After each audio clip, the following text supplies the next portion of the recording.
that. Mình tốn như bây giờ nói về cái chuyện đó the four things about pure faith, without defilements, it's a purity of mind, lack of arrogance, and inherently respectful. Thì 4 cái phần. Phần thứ nhất là không có cấu nhuế, không có dơ dáy, không có bẩn thỉu. Phần thứ nhì tâm thanh tịnh. Phần thứ ba là không có cái ngạo mạn. Phần thứ tư là bổn cung kính. Okay. Any questions? Có ai thắc mắc gì phần đó? Okay. Are we on slide 304? Số 304. Pure faith is replete with three things, three kinds of faith. Cái tình tín tin vào ba cái loại này. The faith in truth, tin vào cái sự thật. Faith in virtue, tin vào cái đức. Number three, faith in the self, tin vào cái năng.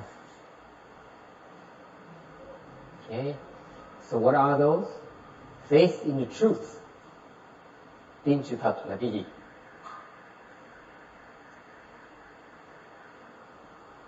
What is that? Ai biết tin sự thật là gì không? Is it my words? Phải lời tôi nói không? No, you don't want to trust my words. You want to trust the Buddha's word. Tin cái sự thật của Phật nói, Tổ sư nói. And what about the truth? Okay. The truth thì thật là gì? The truth, the Buddhist teaching is a teaching about the truth. Cái Phật giáo là cái dạy lý thuyết về sự thật. Okay, as compared to what? The untruth. So sánh cái sự thật với lại cái sự không thật hả? Cái gì là không thật? What is the untruth? Anyone? It's Catholicism, it's Taoism, Brahmanism, you name it. Whatever, including Hinayana. Okay. Cái tam không thật là gì? Là Công giáo, giáo lý Công giáo, giáo lý Đạo giáo, giáo lý Bà La Môn giáo. Ngay cả giáo lý Tiểu thừa cũng là không phải sự thật. Okay. Anyone disagrees? Có ai không đồng ý không? It's okay. You don't have to agree with me.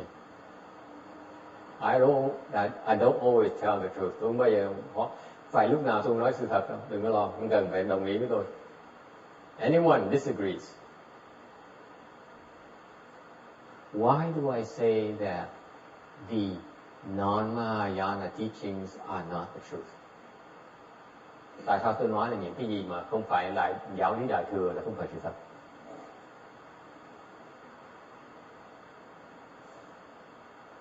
Because Mahayana teachings is a teaching of the entire truth. It's everything. Cái giáo lý Đại thừa là hoàn toàn thật, là tại vì cái sự thật của mà giáo lý Đại thừa nó giảng ra, diễn tả ra là sự thật của tất cả. Còn những cái giáo lý của những cái tôn giáo khác đó, ngay Tiểu thừa nữa, chỉ là một phần của sự thật thôi. In contrast, the teachings of the other religions, including Hinayana, is only a subset of that truth, of the entire picture. So that's why if you only see part of the picture, you cannot claim you see the truth. Thành ra nói một cách mà tuyệt đối, nếu mình thấy một phần thôi thì không thể nào mà nói mình thấy hết tất cả sự thật được. Okay? That's the difference. This is not, we're not knocking on the other teachings. Cái này mình xuyên tạc những cái tôn giáo khác thôi. Thì nói về cái sự thật thôi. Okay? It's only one truth. We're speaking about the truth only. It's only one truth, not two. Sự thật là có một loại thôi, không có hai loại được. Hoặc là sự thật, hoặc là không thật. Những cách nào nói là nửa sự thật, hoặc là 1/3 sự thật, hoặc là 1/4 sự thật, hoặc là 75% sự thật ha. Cái đó là không có gì cái đó vậy. Yes. There's no such a thing as relative truth. Either true or untrue. Okay? We're talking about wisdom here. Okay? Không thể nào nói là nửa sự thật hoặc là 1/3 sự thật hết, tại vì 1/3 sự thật không phải là sự thật.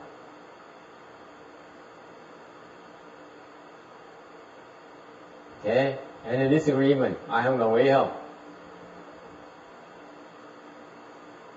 Why do we make a big deal? Rồi tại sao mình phân biệt làm cái gì? Để đụng chạm người ta hả? Để to piss off others, or put them down, or what? Why? Là sao vậy?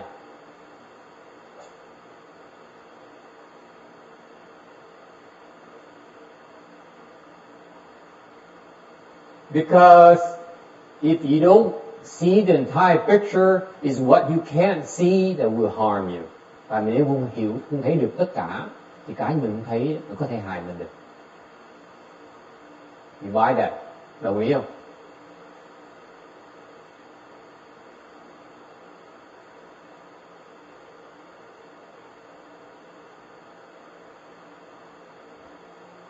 Okay, so we have total agreement. Ngày nay hoàn toàn đồng ý với nhau hết. This is rare. Một chuyện rất lạ. Okay, so the important thing here about the truth is that we are on a path to seek understanding. Mình trong cái đường học đạo để làm gì? Để mình tìm hiểu, mình hiểu. Okay? Nên hiểu gì? Muốn hiểu thì đi học cái hiểu một sự thật hoàn toàn tất cả, chứ đừng có học hiểu một phần thôi. So when you're seeking knowledge, you want to seek the entire knowledge. Do not be content with only part of the knowledge, part of the truth. Anh muốn biết, muốn hiểu thì hết tất cả. Đừng có hiểu một lưng chừng xong rồi ngừng lại. Thì thôi đủ rồi. Ngày nay nghĩ hiểu vậy đủ rồi. Kiếp này là đủ rồi, thôi không cần hiểu thêm nữa. Okay. That's why we mentioned that. That's why I mentioned that be clear about in your mind. Okay, it's not meant to criticize anyone. Phải rõ ràng trong tâm mình á, mình nói vậy không phải để chỉ trích người khác hay là chê bai người khác. Nói cho rõ ràng là cái tâm mình á. When we talk about faith and the truth is that the faith, nói về cái tín, về cái sự thật đó là gì? Mình tin vào là mình đang tìm cái sự thật tuyệt đối. You believe in the fact that you are seeking that absolute knowledge, not relative knowledge, not partial knowledge.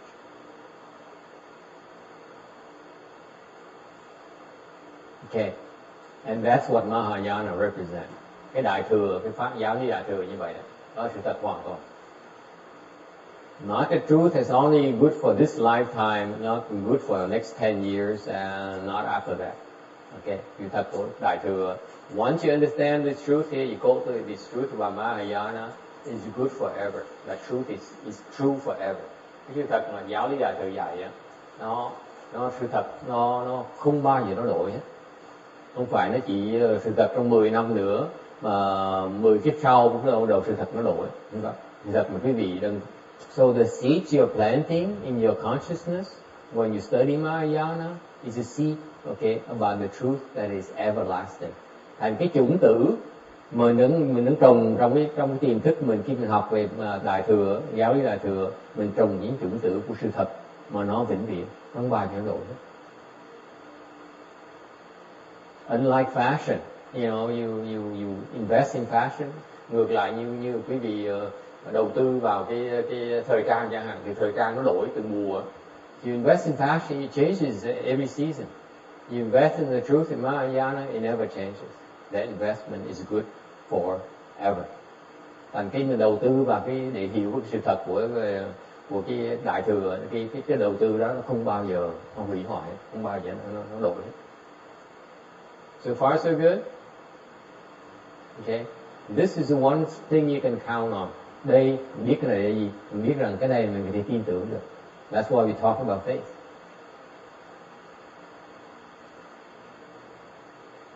Okay, if whatever I tell you is true, nếu như cái gì ngày hôm nay mà tôi nói cái gì, giảng pháp cái gì mà nó có đúng, nó có nghĩa, it means that next lifetime, có nghĩa là lần sau mà mình có thể gặp nhau lại, học pháp với nhau lại, chung với nhau lại, I will tell you exactly the same thing. Tôi sẽ giảng cái gì lại, cũng là một sự thật như vậy mà cũng hoàn toàn không đổi.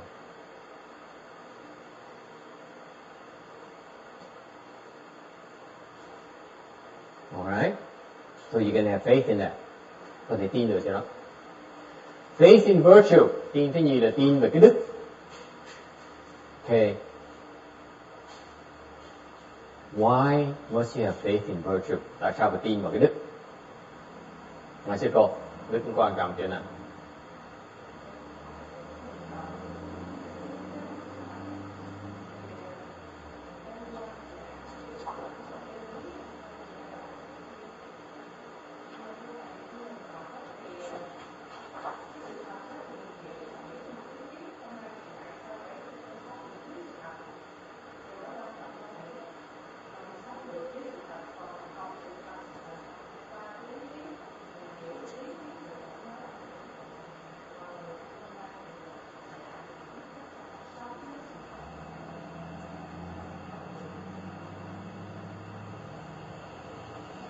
So one thing to talk about the truth, and what is the other is to live with the truth. So how do you teach about the truth? I understand about the truth, but how do I live to the truth? Tôi đâu biết, mỗi người từ sống, xong tôi dạy sư cô cái sống trong sự thật, đó tôi không dạy được. I can't teach you that.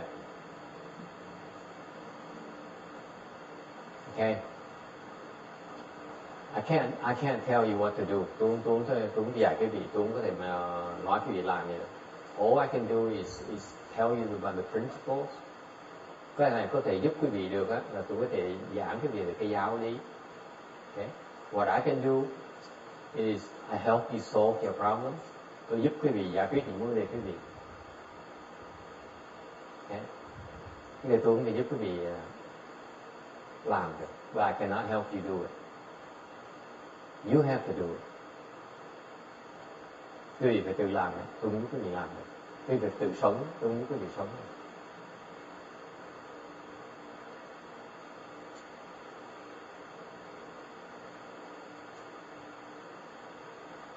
Questions?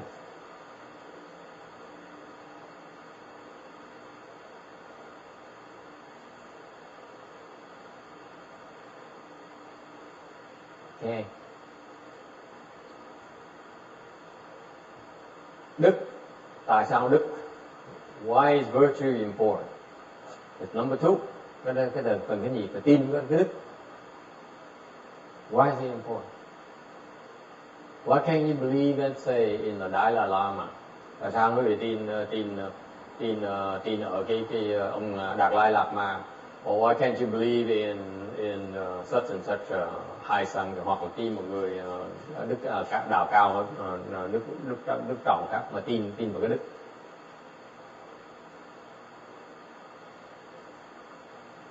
Question? Yes.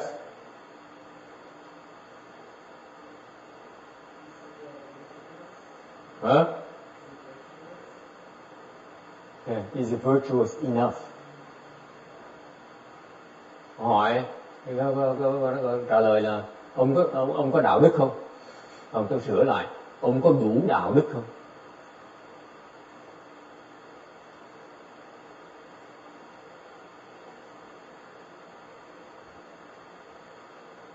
It's a difference. Okay, nó khác với tí xíu, nó sai sách được tí xíu thôi à. Đức là đức rồi đó, nhưng có đủ đức không? Okay. Because what you have faith in virtue here, tại vì cái chỗ quý vị tin ở cái đức này là đức gì? Tin, what you have faith in is the absolute virtue. Đây là cái đức tuyệt đối luôn rồi. What is it? Cái đức này là đức gì? So what kind of virtue is this?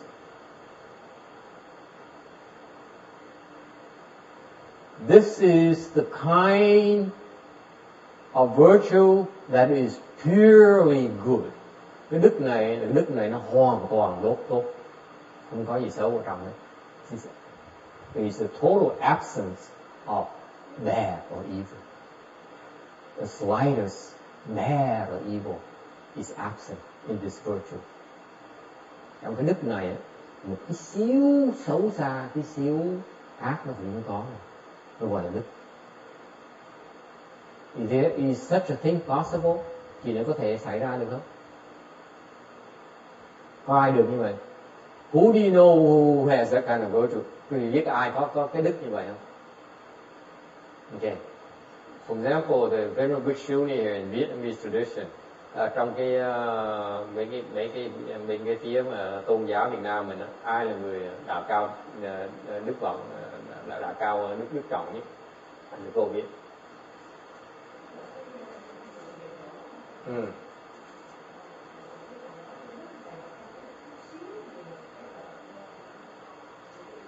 She can't think of anyone. Anyone else? Okay? Okay, folks.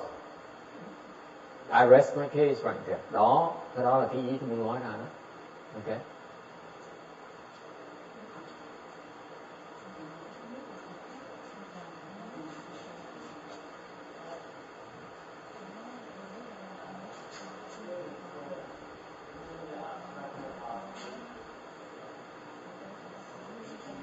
How about Venerable Shen Hoa? Is he there? I'm leading. I'm not sparing anyone.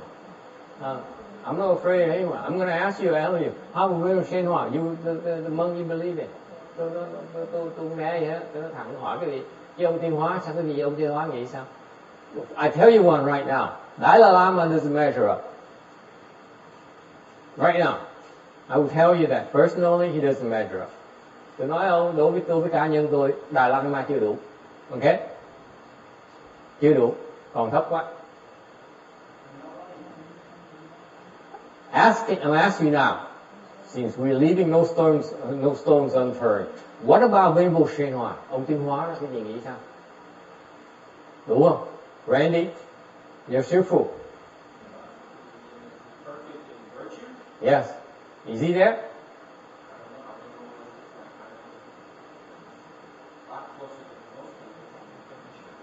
It's one of the best we've seen. I tell you he's better than I am. Tôi không biết ông sao, nhưng tôi chắc chắn biết ông có đức hơn tôi. Chỉ biết chừng đó thôi. I can tell you that I'm not impressed with Dalai Lama's virtue. Tôi nói thiệt quý vị, tôi dám nói quý vị là tôi đối với đức ông Dalai Lama đối với tôi nó còn thấp quá đi. But I can tell you that Venerable Shen Hoa's virtue is I'm impressed. Nhưng ông Tiêu Hóa, đức Tiêu Hóa tôi nể, tôi phục ông dễ sợ lắm. Okay. So it's true. I don't know where his virtue is, whether it's completely here. Okay. Bây giờ mình biết là cái đức ông là hoàn toàn không có hoàn vẹn, không mình biết được. Okay. But I can tell you that from what I've seen, I'm very impressed. Nếu có thể nói cái gì được là tôi rất nể ông Tiêu Hóa, tại đức ông quá cao này. Mình thấy nó nổi, mình vỡ nó nổi. I tell you I can't reach it. Okay, standard is way too high up there. Okay? And that's what we have faith in. Đó cái lòng tin của mình. Why? Because he's in a direction of the virtue of the Buddhas. Tại cái đức ông mà ông biểu tượng gì đó, ông Tiêu Hóa biểu tượng cái đức mà ông Tiêu Hóa tu mà biểu tượng ra mà phát hiện ra cho mình thấy đó là cái đức nó rất là giống như đức của Phật. It's very close to the Buddhist virtue. Okay, that's what you can have faith in. Có đâu mà tin được đó. Tin mấy cái đó. Okay. Now, so in terms of virtue, you can't tell. We can't tell. We only see as close as possible. Okay. Thành ra đối với cái đức thì mình cũng thấy được, nên mình chỉ cần mình chỉ đoán, mình gói những cái gì mình gói nó nổi thôi. Okay. Why can I say that it's close to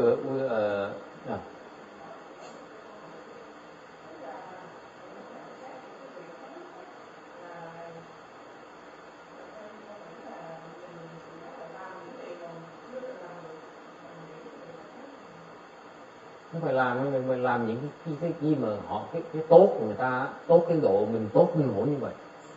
So you say so when I look at some virtuous one is he's doing the kind of things I can't. No, I'm not talking about doing the kind of things you can't. He's doing the kind of good things. He's that good. You cannot be that good. Okay? Ông tốt quá đi, mình tốt với ông không nổi nữa. Mới gọi là đức. Còn cái đức của mình còn tốt hơn người ta được thì nó đâu đáng làm thầy nữa. Okay?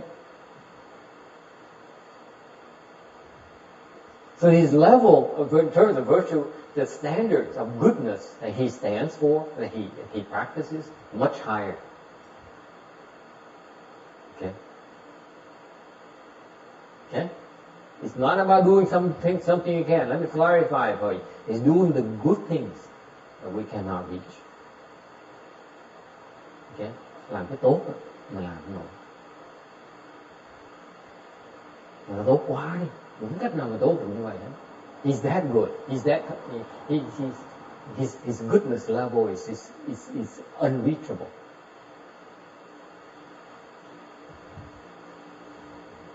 Okay.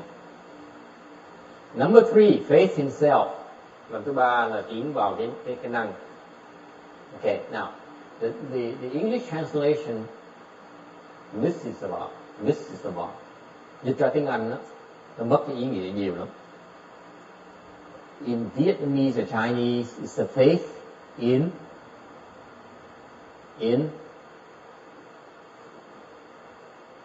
capability. Okay, it's not the self. Cái năng á, okay, tiếng Anh nó dịch ra là cái ngã, tin vào cái ngã. Thì ra cái chữ chính của Đại thừa mình đó, là tin vào cái năng. Cái năng là cái gì? Năng là mình có thể làm được. See, you see, there's a huge difference between the self versus the capability. Agree? What's the difference? For those of you who nodded your head. Bởi vì nghe mà nói đồng ý là cái năng với cái ngã nó khác nhau thì nó khác nhau chỗ nào?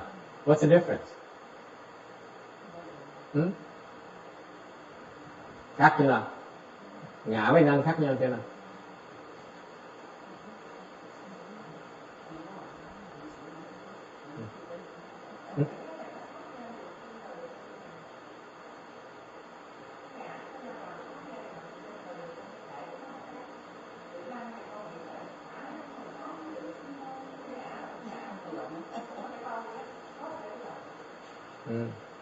Okay, there's no difference. He says basically it's the self who's capable of doing it. Okay.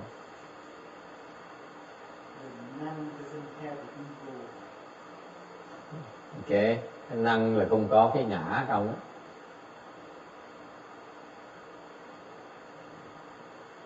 Anyone? So what is faith in? Vậy cái lòng tin là cái gì? Tin cái gì đây? So what is it? Is it a faith in the self or a faith in the capability? Mình tin gì? Tin cái ngã của mình hay tin cái năng lực của mình?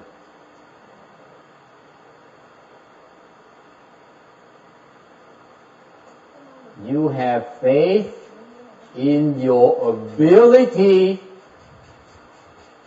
to reach the truth and to be virtuous. Tin cái gì? Tin cái năng là gì? Mình tin mình có cái khả năng để mình đạt được cái sự thật tuyệt đối mà mình có thể tu được cái đức tuyệt đối luôn. Mình tin mình làm được. It is critical, folks. This is why we cultivate. Cái này rất quan trọng khi vị hiểu như vậy. Okay. Vì hiểu rằng là mình tin là mình có thể đạt được cái đó. We have faith that we are capable of reaching it. We're capable of realizing that. Yes.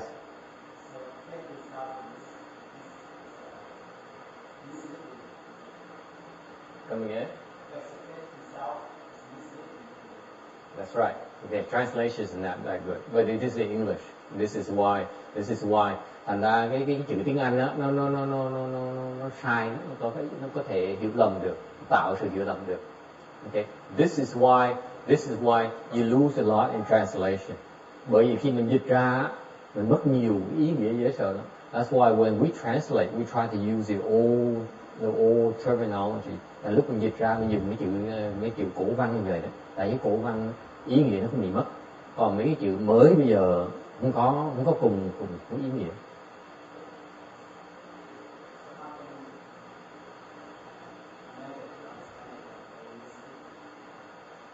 That's why they need someone to explain to them.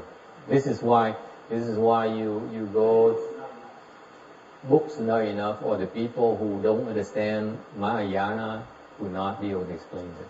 Không phải đọc sách không là hiểu đâu. Những người ta tu pháp đại thừa ta hiểu pháp đại thừa rồi nó mới giảng được cái này. Chứ còn để đọc cái sách không ta không hiểu. Okay.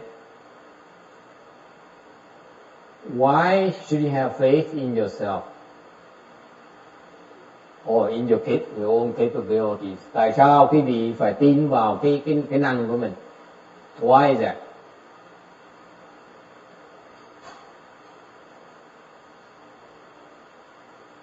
This is so critical. I mean, this is a subtlety that justifies our cultivation. Okay. Cái này là cái mà tế gì mà làm cho mình hiểu tại sao mình cần tu.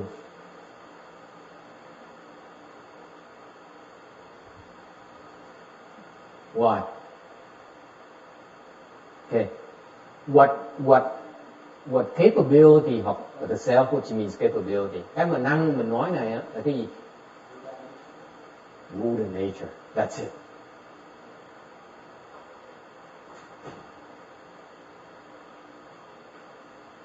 Because you are inherent with the Buddha nature, and therefore, okay, you are already replete with it. That's what you have faith in. Thành cái tin rằng là mình có cái Phật tánh rồi, mình có sẵn hết tất cả rồi. You are already equipped with everything. Mình có sẵn hết tất cả rồi. Okay, it's a matter of accessing it again. Mình chỉ cần tu để mình tìm cách để mình sử dụng lại những cái mình đã có rồi. Mình không biết sử dụng thôi. You see, this is so critical in Mahayana. Okay, we are not creating anything new. Cái đại thừa mà nó rõ ràng lắm. Mình không tạo gì mới hết nha. Mình có sẵn hết rồi. We are all endowed with all these capabilities already. That's why capabilities, that's what it means. Thành cái năng nó có nghĩa là cái năng mình có năng lực có sẵn rồi chứ không phải mình cần tạo cái mới. You see that? It's critical. That's why again self is very misleading. Thành cái chữ mà ngã mà trong tiếng Anh nó dịch ra là nó tạo sự hiểu lầm, nó sai nhiều lắm. Tại vì mình không phải cái ngã, mình tin vào cái năng lực của mình có sẵn cái năng lực tiềm tàng mình đã có sẵn rồi. Okay, so what it means is that có nghĩa là gì? Có nghĩa là means that we are all endowed with that capability, that Buddha nature already. Mình có sẵn cái Phật tánh rồi. Okay, and it's all the same among all of us. That's what the Buddha has been saying. You and I are all the same. Có Phật nói chuyện đó thôi. Tụi nó quý vị với tôi giống nhau. Quý vị cũng là Phật thôi. Quý vị tôi không khác gì hết. Okay. Quý vị khác tôi chỗ nào? Cái Phật tánh quý vị nó bị che lấp thôi. Thành cái vị không biết xài cái Phật tánh quý vị thôi. So he always says, the Buddha is saying is that, you and I are the same stuff. You just don't know how to use it. I know how to use it. You don't. That's all. And you better believe that. Okay, this is what the quintessential difference of Mahayana versus the other teachings. Đây cái này cái khác biệt giữa cái pháp đại thừa với những pháp tôn giáo khác vậy đó. Ngay cái tiểu thừa, including Hinayana doesn't have this. Ngay tiểu thừa không có nữa. You see?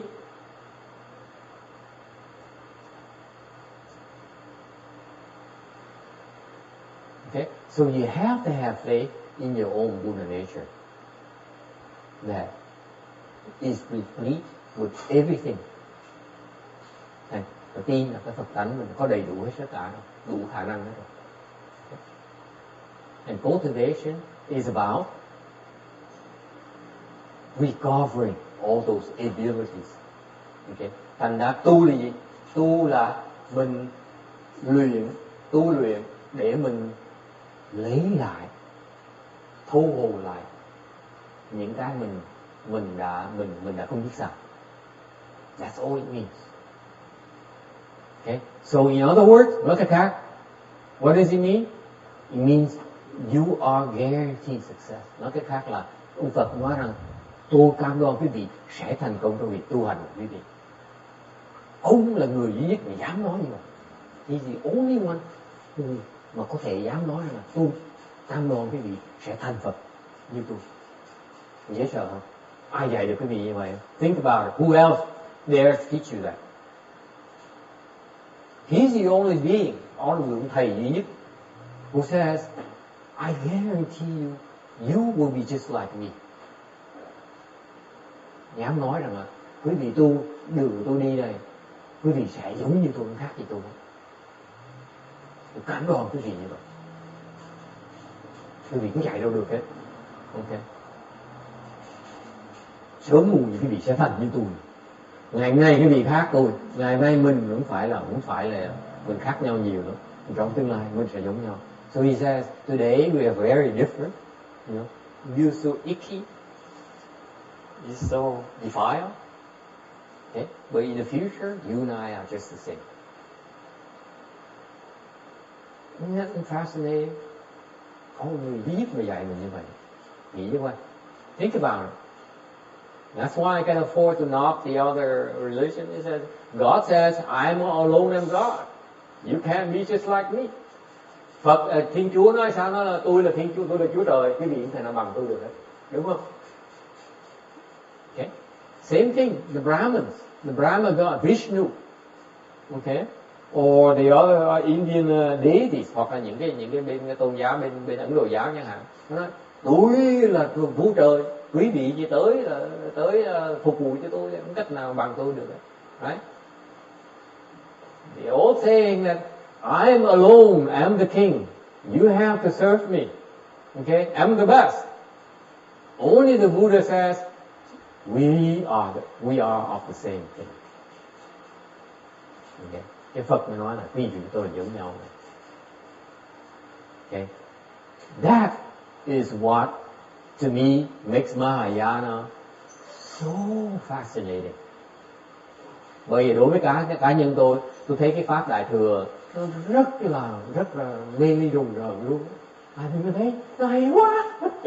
It's so fascinating to me because I look at myself and say, no, I'm nowhere near the Buddha. He says, I'm a man, the same thing. Am I that good?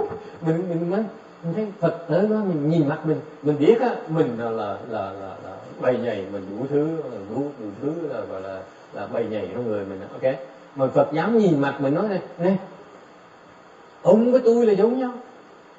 Thế có nghĩa là mình hay như vậy hả? Mình hay đến độ như vậy hả? Ok. Isn't it fascinating? Huh? How is it possible? Ok, quý vị nghĩ chứ coi, có gì nó có lý thú hơn hay gì đó không? Is anything more fascinating than that? Discovering by yourself. Cái gì lý thú hơn là từ khi khám phá ra. See, people, the scientists, the smart people, they say, oh, let me explore empty space, let me conquer the moon, let me colonize Mars, let me go to Neptune, let me go to the next galaxy, or let me go like Captain Kirk, where no man has been before. Chẳng hạn như người bằng khoa học gia, mấy người ta học có trí giả, ta nói để tôi chinh phục hư không, để tôi đi qua hành tinh khác, hoặc để tôi qua chinh phục một thế giới khác. Okay. To them, it's the aspiration. Okay. How would that compare against discovering, conquering yourself? Okay, the perfecting of yourself. Because the difference is that all those are external seeking, whereas Mahayana we seek inside. Thành mấy cái đó là mình tìm cầu gì? Mình tìm cầu ở ngoài, mình chinh phục cái thế giới bên ngoài. Còn đại thừa mình chinh phục cái thế giới ở trong của mình. Mahayana we conquer our own world. Okay?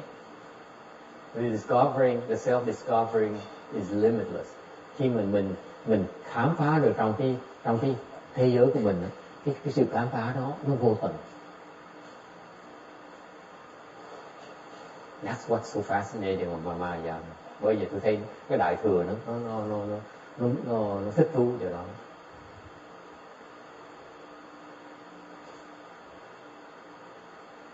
Okay, questions, comments? Ai thắc mắc gì không? Quá trừu tượng không? Is that way too abstract? Cái này trừu tượng không hay là vậy? Chứ mình nghĩ sao?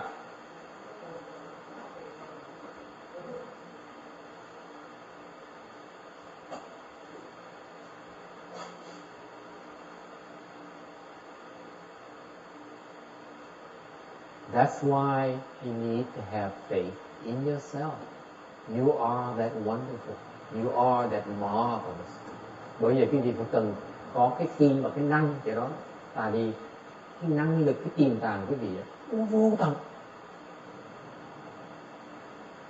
Chạy ra ngoài làm cái gì? Why do you need to go outside and seek outside? Whatever you seek outside is limited. Completely limited. Thành cái gì tìm cầu ở ngoài á, nó có giới hạn hết. Whether you spend this lifetime making a lot of money, going after fame, chẳng hạn quý vị bỏ cuộc đời này để đi tìm cầu của cải, tìm cầu cái danh tiếng, okay, that is limited. Cái đó nó có giới hạn hết. Okay? This morning we talked about Ted Kennedy. Hồi sáng mình nói với gia đình Kennedy. Okay? What are they after? They're after the presidency. Okay? Họ mục tiêu họ làm gì? Làm tổng thống. It's cái cầu ngoài, external seeking. Okay? If you seek anything beyond, other than yourself or your capability, you are seeking outside.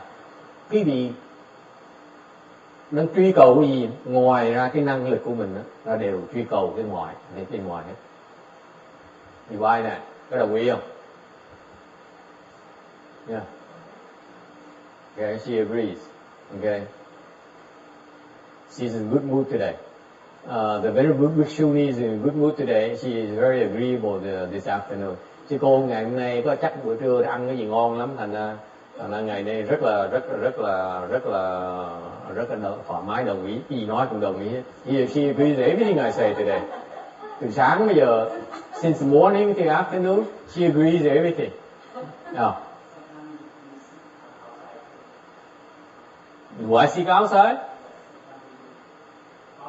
Me personally? Because she says, sometimes you seek outside. She says, oh. I worry. Oh, what does he see that I don't? Yeah. Yeah. But that's what we do. You see, thỉnh thoảng mình kiếm bên ngoài. But that's what our life is about. Quý vị nghĩ cho cuộc đời mình như vậy, mình kiếm truy cầu bên ngoài. Okay? Isn't that true? Quý vị không đồng ý mà là cuộc đời mình là cuộc sống mình đi truy cầu về vật bên ngoài hả? Isn't that true? Aren't we after love? Is that thing called love? Không phải quý vị mình đang truy cầu cái tình yêu hả? Đúng không? Not true. Anyone not seeking after love? Có ai không truy cầu tình yêu không? Đau. Có ai không truy cầu tình yêu không? Hả? Quý bạn bên này, men they don't count, they dishonest. Tụi đàn ông này nó hoàn toàn không thành thật. Quý sư cô, quý bà nghĩ sao? Có ai không truy cầu được tình yêu không? See, they're truthful. They know better. This is what makes them so attractive. Why do you think women are so attractive? Cái gì nghĩ bởi quý bà cái cô thì truy cầu tình yêu bởi vì đàn ông mới mê quý bà. You see, if they weren't chasing after love, we wouldn't be in love with them. Trust me.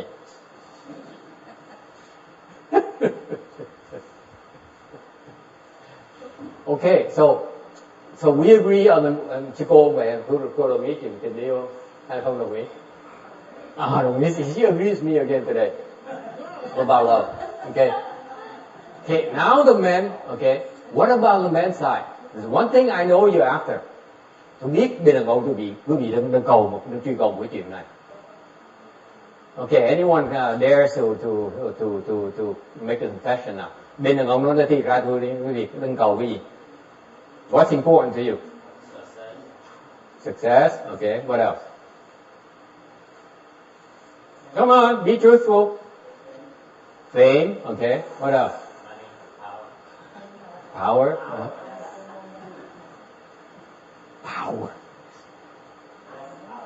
Power. Do you agree, Danny, that you have the power?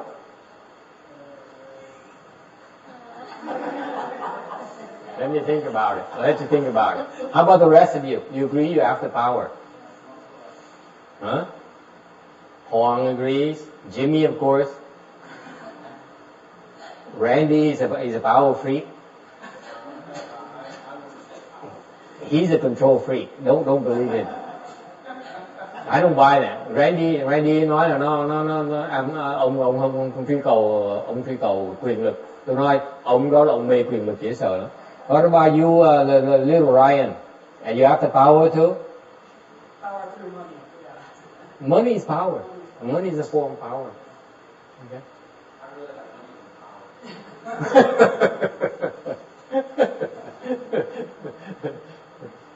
What about you, Ước? You have the power? Whatever I say. Ham. Okay, back to you now, Danny. I'm going full circle. Are you have the power? Yeah. My favorite student. Nhà học trò lưng của tôi đó, nó nói nó theo trình độ thôi. I don't believe that. Didn't you want to go back to school so that you make more money and have more power?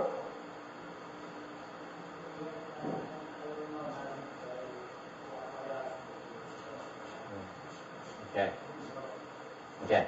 So anyway, so again, all those things are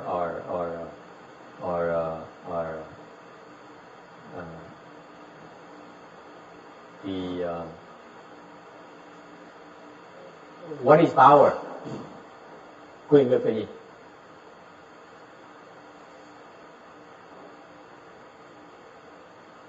Quyền lực là gì?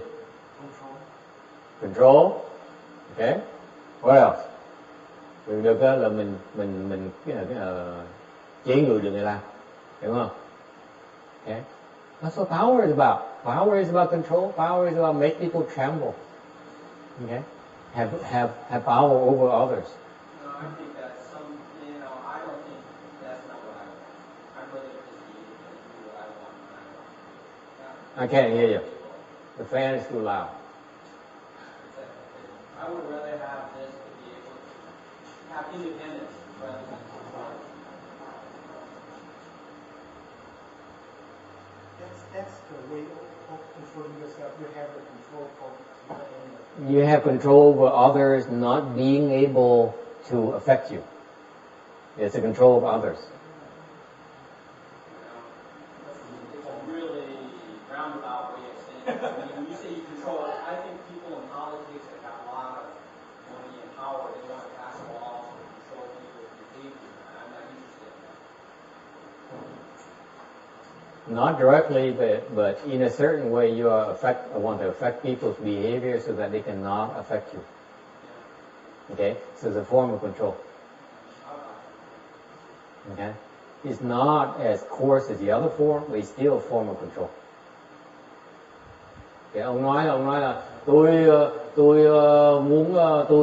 muốn giống như bên mấy người bên what's politics in Vietnamese, cái làm chính trị gia đó, người ta làm cái mục tiêu người ta là để chế ngự những người khác. Còn tôi muốn làm như vậy, tôi chỉ muốn tôi muốn được yên thân thôi. Tôi trả lời rằng yên thân, tức có cách khác là mình muốn có cái cách để mà mình làm người ta không tới làm phiền mình được. Cái đó là một cái loại chế ngự người ta. Ok, không khác nhé. Nó tế nhị hơn tí, nó không thô như cái kia thôi. Vẫn là loài muốn chủ động, muốn chế ngự người ta. Ok. The lack of what's the lack? What's the opposite of that? Ngược lại là sao? Anything goes.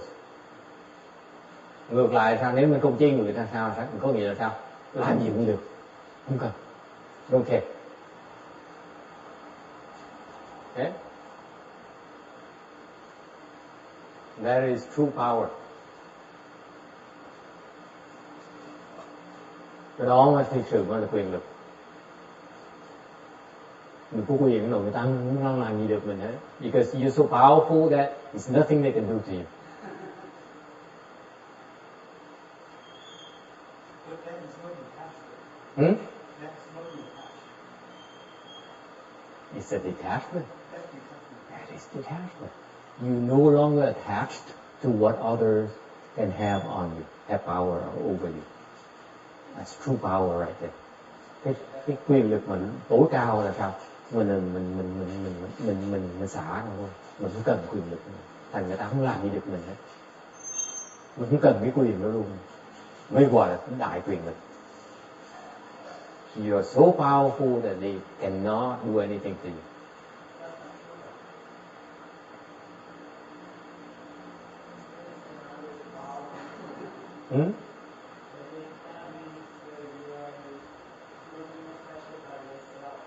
No.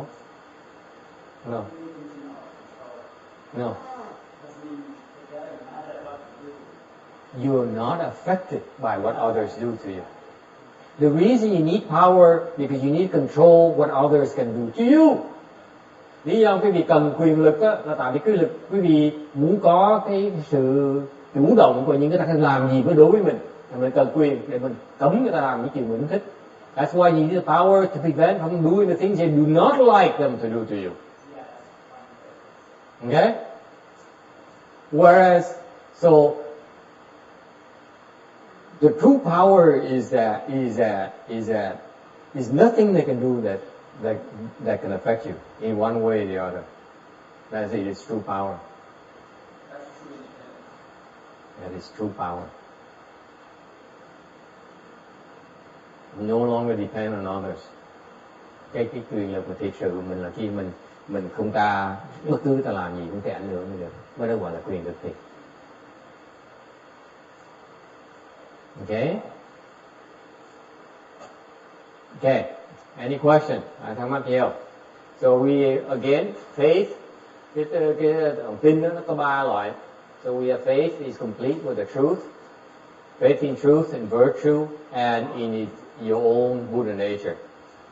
Thành ra cái là tin là nó phải có đầy đủ 3 cái thành phần khác nhau. Tin về cái sự Phật. Có một cái gọi là sự Phật tuyệt đối. Tin vào cái đức, có một gọi là cái tốt, hoàn toàn nó tốt. Không có gì xấu ở trong. Tin vào cái khả năng của mình, tin vào cái Phật tánh của mình có đầy đủ hết rồi. Mình không cần chạy đi đâu hết. The faith, finally faith in your own capability, your own Buddha nature. You don't need to go outside. You do not need to go seeking outside. Nói khác, quý vị không cần ra ngoài, chạy ra ngoài để tập chim cầu. Questions, comments? Ai thắc mắc gì không? That is wisdom. Cái đó gọi là cái huệ.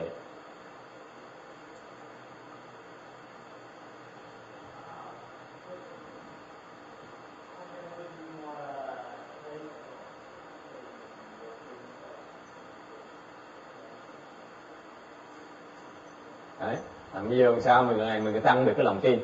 Ask yourself. That's a good question. Cái câu hỏi này tốt lắm.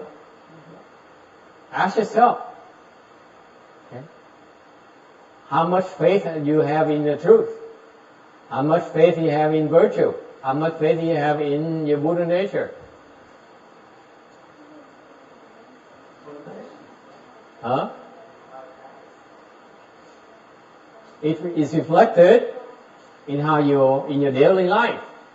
Tự hỏi từ là mình tin bao nhiêu, cái lòng tin mình về cái sự thật nó bao nhiêu mình tin vào về cái đức, bao nhiêu mình tin vào cái khả năng của mình. Thì cái đó không phải là nói không, mà cái đó là tại cái chuyện mình làm mỗi ngày, đó cho mình thấy cái phần lòng tin mình bao nhiêu đó.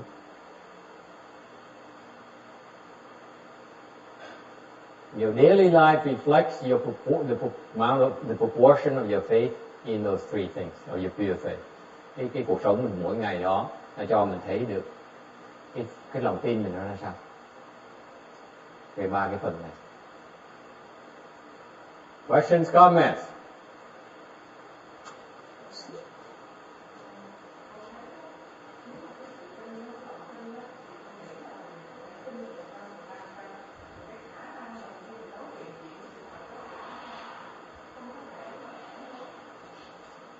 Sao không nhớ được? So she says, I believe in all this 100%, but when I do it, it's not 100%. Sounds familiar? Nói nghe hơi quen, tôi cũng giống như vậy. tôi tin 100% dễ lắm. Tôi làm thì không tới được 100%, đúng không? Tại sao sẽ không phải khác thì khác? Ai cũng vậy thôi. Nhìn xung quanh có ai khác sẽ cô? I just look around. You're no different than anyone else. Yeah, it's okay. We believe all of these, but it's just the doing part that's kind of difficult. So what does it mean?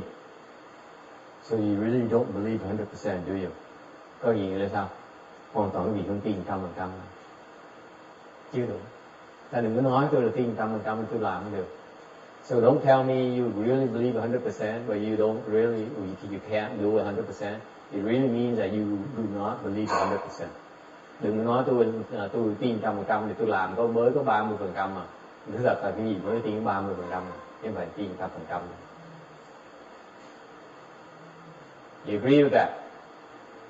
Okay, the time for saying is time for doing. Vậy có lúc mình nói, lúc mình phải làm. Cái làm á, nó lòi ra cái nói, cái sự thật của mình. Chứ còn cái nói á, nó dễ lắm, ai nói cũng được thế. So that's where things are. Talk is cheap. It's about doing.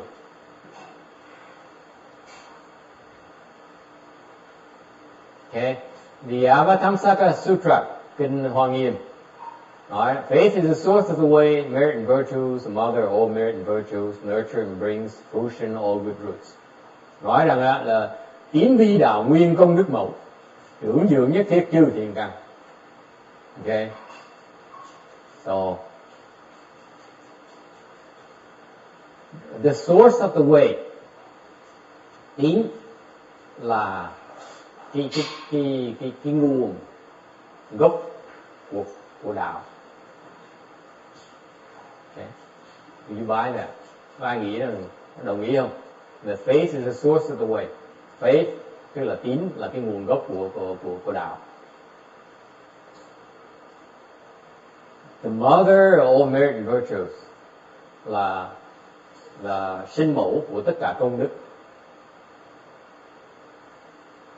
Nurtures and brings to fruition all good roots. Làm trưởng dưỡng tất cả những cái thiện căn của mình.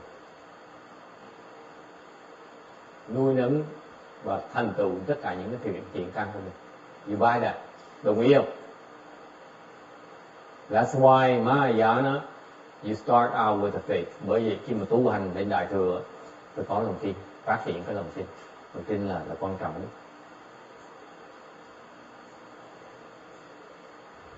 Questions, comments?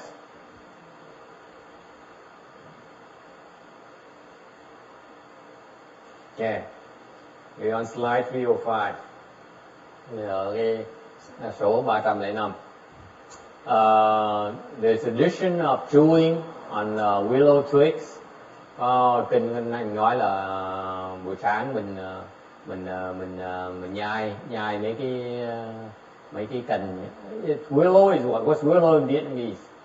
Cành dương liễu phải không? Hả? There's addition on chewing and willow twigs because back then there's no toothbrush or toothpaste. Thời xưa chưa có kem đánh răng, chưa có bàn chải đánh răng. Thành so what happens comes Ulaanbaatar Day. Mỗi khi mà tới ngày mai, we're celebrating Ulaanbaatar Day festival here today tomorrow. Thì chùa này ngày mai sẽ có cái lễ Vu Lan. Okay, so come Ulaanbaatar Day, back then people would bring willow twigs and put them on the table. Thành tới Vu Lan từ xưa mà chưa có bàn chải đánh răng, người ta hái cái cành dương liễu, ta đặt lên cái bàn đó. Ngày Vu Lan cúng cành dương liễu. So on Ulaanbaatar Day they would offer willow twigs instead of toothbrushes and toothpaste. Hồi xưa ta cúng cành dương liễu thay vì ta cúng bàn chải đánh răng với là kem đánh răng. Okay. The reason I say that, lý do tôi nói đó là tại vì someone asked me, emailed me and asked me about what to bring to the temple is offering Ulaanbaatar Day. Cái có người hỏi tôi là email tôi hỏi tôi là ngày Vu Lan phải đem gì tới cúng chùa. Okay. Họ sợ đem tới mà tại cái ý nghĩa Vu Lan là cúng những cái đồ gì mà mình cần. Tăng già cần thiết, những người tu hành có cần thiết. Okay. So the idea of the Ulaanbaatar offering is that you offer things that they are needed by the Sanghas in their daily life. Okay. And therefore, you try to bring the things that you think they need. And mình cố gắng đem tới cúng những cái đồ gì. But then this person asked me, but you know, what if I bring things that you don't need? Là hỏi buổi chứ đợi ngày mai đem những đồ tới mà cúng mà người ta cái đồ mà thầy cô mà không cần thì sao? Okay. So I said, yeah, it happens a lot every year. Mỗi năm chuyện nó xảy ra. Once I was at a temple, một lần tôi ở cái chùa kia, there's a person who was into the business of selling sweatshirts. Có cái người kia chuyên môn ta bán mấy cái sweatshirts. Mấy sweatshirt nó rộng trung trình, nó ấm lắm. Mỗi bên xứ lạnh nó thích mặc những cái đó. And she had a bunch of them. She have a few hundred of them of the wrong color. Có mấy trăm cái sweatshirt mà cái màu nó hơi không hợp thời một tí. So she came to the temple and brought, truckloads of those sweatshirts to the temple. And bà đó mới có ý kiến rất là hay. Because she cannot unload those things, so she would offer it to the Triple Jewel. Đó bà nghĩ bà bán được nữa, thành bà chẳng là bà cúng đi, thành thì phí mấy cái áo đó, bà tới bà cúng cho chùa, thành cái không đỡ tổn phước. So bà lái tới bà chở mấy xe truck tới chở toàn mấy cái áo đó không, hết đầy chùa hết. You know what happened? Chị biết gì xảy ra không? What happened? What do you think the manager, ông thầy mà chùa quý vị nghĩ phản ứng là sao? What do you think his reaction? Danny, what do you think how would you react? Hả? He refused, ông từ chối. Anyone? Ai nghĩ có bị đoán thứ không hết? Đoán thử tôi coi thứ gì thông minh chừng nào? Hả? Hả? Accept only a few, refuse all of them, the rest of them, okay? Who else? Không có nhận. Nhận. Accept them all. Okay. Ngọc nghĩ sao? Có nhận không? Cái màu nó lạ lắm, màu mặc cũng được. Người xuất gia mặc cũng được. The color is weird. Even level people have a hard time wearing. Would you accept it, huh, Randy? Yeah, they want to make an offering. I don't know what you do with it, but they can. Ông nói người ta cúng dường mình phải nhận. I'm asking you about the manager, the monk. He was ecstatic. ông thầy hiệu trưởng chùa, ông vui, ông mừng dễ sợ. He was so happy. Yeah, he was so happy. So I asked him, why are you so happy? Cái tôi mới lạ. Ủa? I know he doesn't like the collar. He doesn't wear that kind of stuff. Tôi biết là ông không thích mặc mấy cái đồ này. Okay. Mà tôi không hiểu tại sao ông thích. So I asked, tôi mới hỏi ông, vậy thưa thầy, tại sao thầy thích kiểu gì thầy? Thầy thích nhận cái này, mấy cái áo này là gì thầy? He says, so I asked him, why are you so happy masturbating go down, master? Why are you so happy with these sweatshirts? You know what he said? Biết ông nói sao? I can send them all to the city of 10,000 Buddhas.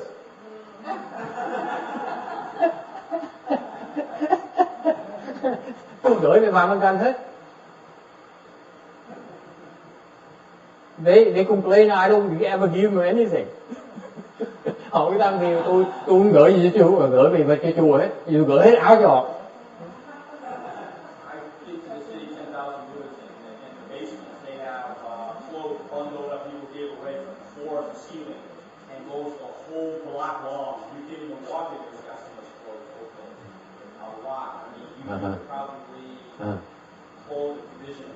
Yeah, I know. I was there.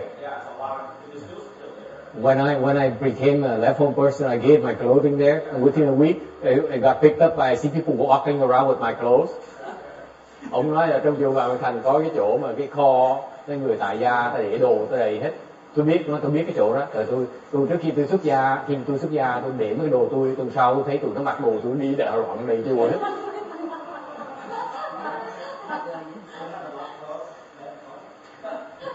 Yeah, I used to wear, I used to wear fancy clothes, and I allowed it, and it was picked up just like that, and people walk around proudly, so, oh, such good clothes.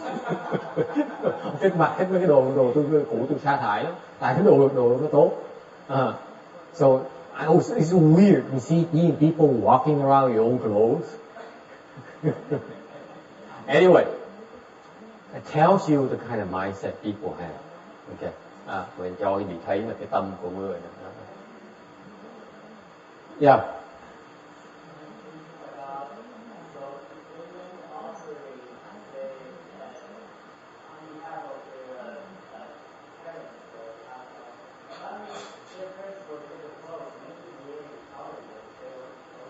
Yeah, and they probably won't like it either. Ông hỏi vậy chứ bây giờ nếu mà cúng Vu La như vậy thì có nghĩa là tổ tiên là con sẽ được mấy áo quần. Nó nói, được chứ, nhưng điều ông thích mấy cái áo quần, chắc chắn là ông thích rồi, nhưng thì tôi không thích thì họ cũng thích được. If we some of us don't like them, I can assure you, your ancestors will not like them either.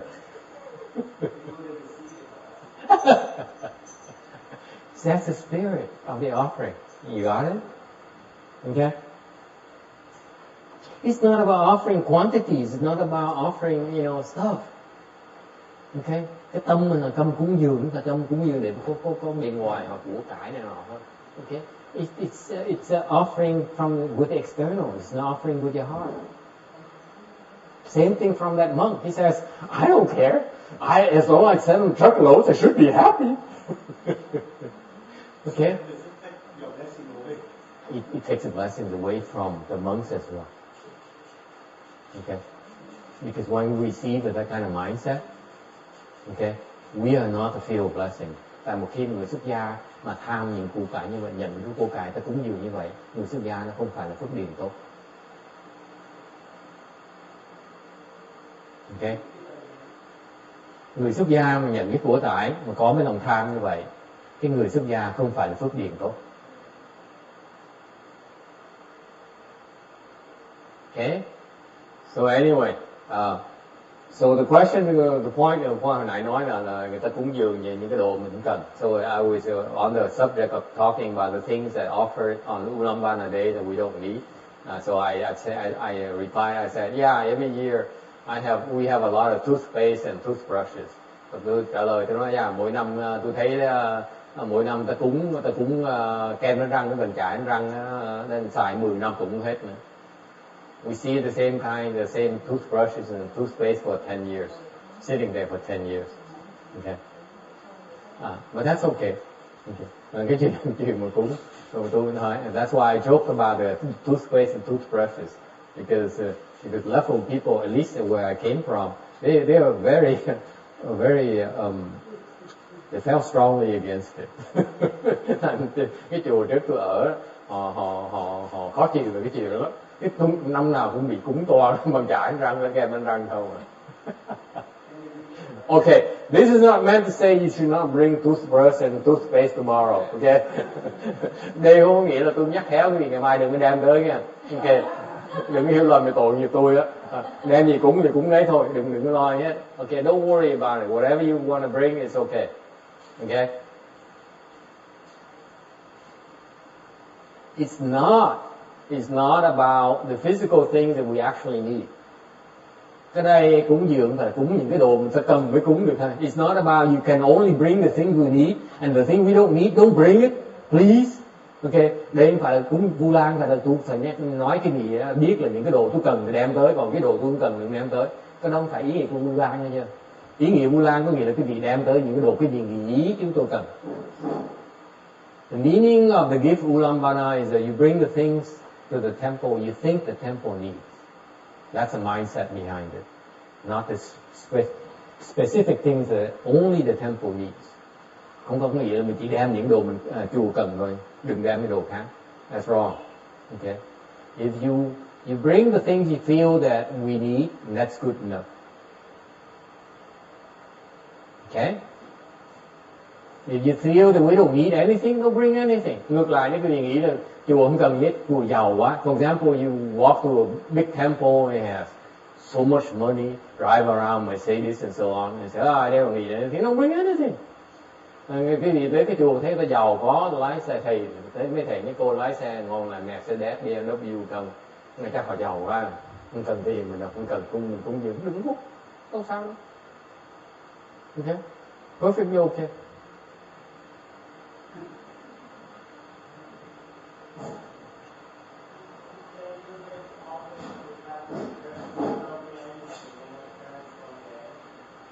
They don't get anything either. They don't need it. Hỏi vậy tổ tiên được chứ, thì nó không cần nữa mà. Người thì cũng không cần luôn nữa. That's the case where your ancestors need nothing either. Tổ tiên mình cũng giàu vậy. Just like the monks and nuns, they're all rich. Don't need anything. It's okay.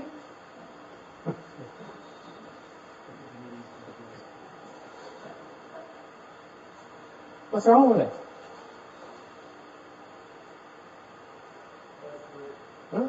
They're perfect, they're perfectly complacent. Yeah.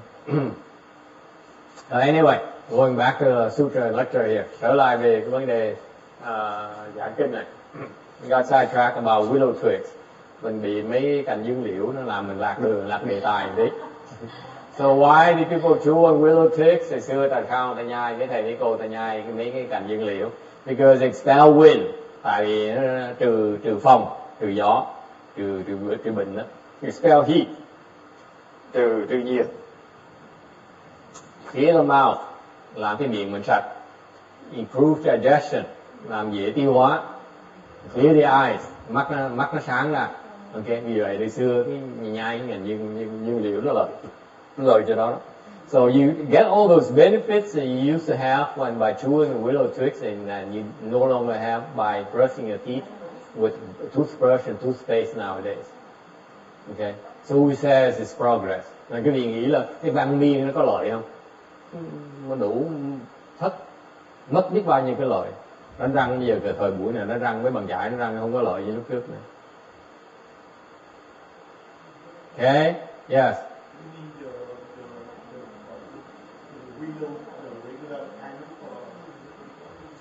Yeah. You keep going. You grab the willow. Okay. That kind of thing. They chew on. And just the leaves. Yeah. Bring some tomorrow. I'm gonna try. Nói ngày mai đem cành dương liễu tới cúng. Ủa cái cành đó phải cái nhiên liệu phải bởi người ta trồng trước nhà nó đá nhiều đủ. Đó đó. Ủa cái năng lượng. Nó lợi như vậy đó.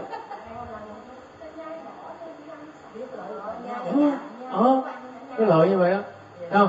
See why you have to go to the supermarket and buy toothbrush and toothpaste. Quý vị nghĩ coi, sao phải ra ngồi thì siêu thị mua bằng chải đánh răng, mua kem răng gì, mai nó ra cái cành để thứ ba nó lợi hơn nhiều.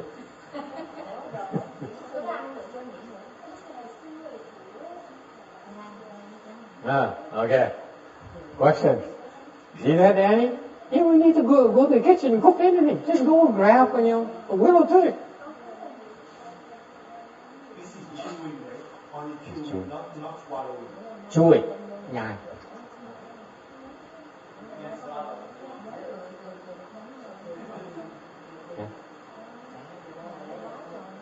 Yeah. Isn't that hurting the tree?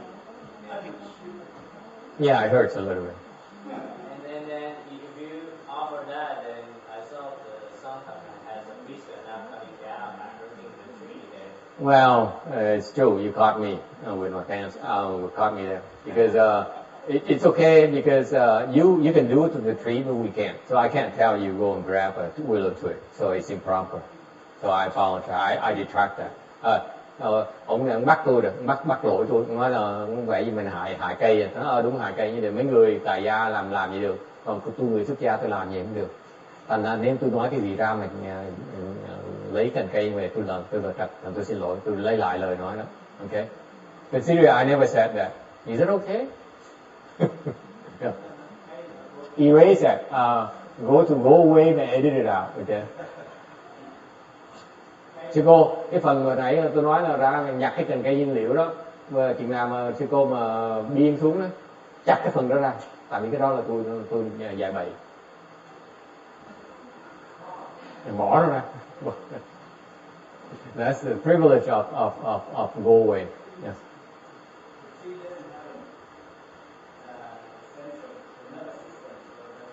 Yes, it does. Nó có life force. Cây. Ông này bắt bẻ tôi nói là cái cây nó đâu có cảm giác đâu, thằng đâu có sao đâu. Okay, that's because he doesn't know, does he? Okay, ông nói cái này cây là loài không có tình cảm, có hữu tình, thành ra không sao, thành ra đâu có sao đâu. What do you think? He doesn't know, does he? This gentleman here, by the way, he's from San Diego. It's considered the outside D&D. Cương biên đó mà. He's from người này từ San Diego tới cách đây 2 tiếng đồng hồ luôn. In the Lake Elsinore, same thing, right? Consider also. The farlands, cái tụi mà, you see, the xưa, cái hai cặp vợ chồng nó cũng từ Lake Elsinore cũng, it's 2 hours, right? San Diego is 2 hours, right? 2.5 hours. They're 2 hours. So 2 hours, anything over 2 hours to me is considered, considered savage land. Từ xưa cái nó rõ ràng lắm, tại vì ông hò này từ 2 tiếng rưỡi, người thì mấy ngày 2 tiếng, gì mà trên 2 tiếng đối với tôi là cái quả biên cương hết. Từ xưa mình giảng cái rõ ràng lắm, Phật nói mà có cái tù nó ở biên cương, nó không có Phật pháp thôi. The people who live in far out lands, they have no Buddha Dharma. That's why they don't know. Yeah.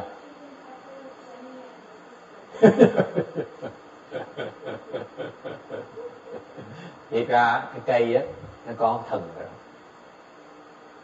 Mấy cây đều có thần, quỷ thần ở hết. Hoặc quỷ hoặc thần. So all the trees have ghosts and spirits dwelling on the trees. That's the houses. Huh? Eat what? The trees? No, they don't eat the trees. They live there. They live there. Nó ở trên cây, nhà họ đó. You see,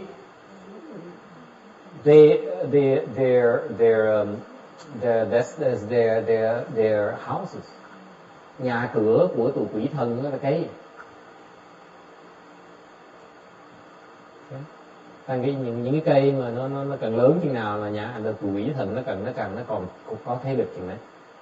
Đủ thứ dữ đó. So the bigger trees are the ones where the bigger ghosts and more powerful ghosts and spirits live. So when you destroy those trees, and khi mình phá những cây đó, you are destroying the houses of the ghosts and spirits. Thì mình đang phá cái nhà của quỷ thần. Mình đang phá. It's just no different someone going to your house and knocking it, and destroying it. Cũng khác gì người ta tới nhà mình mà phá cửa, tống cửa, mình phá cửa sổ, mình phá tường, phá vách rồi nọ. Không khác gì hết. No different. That's why we don't do that.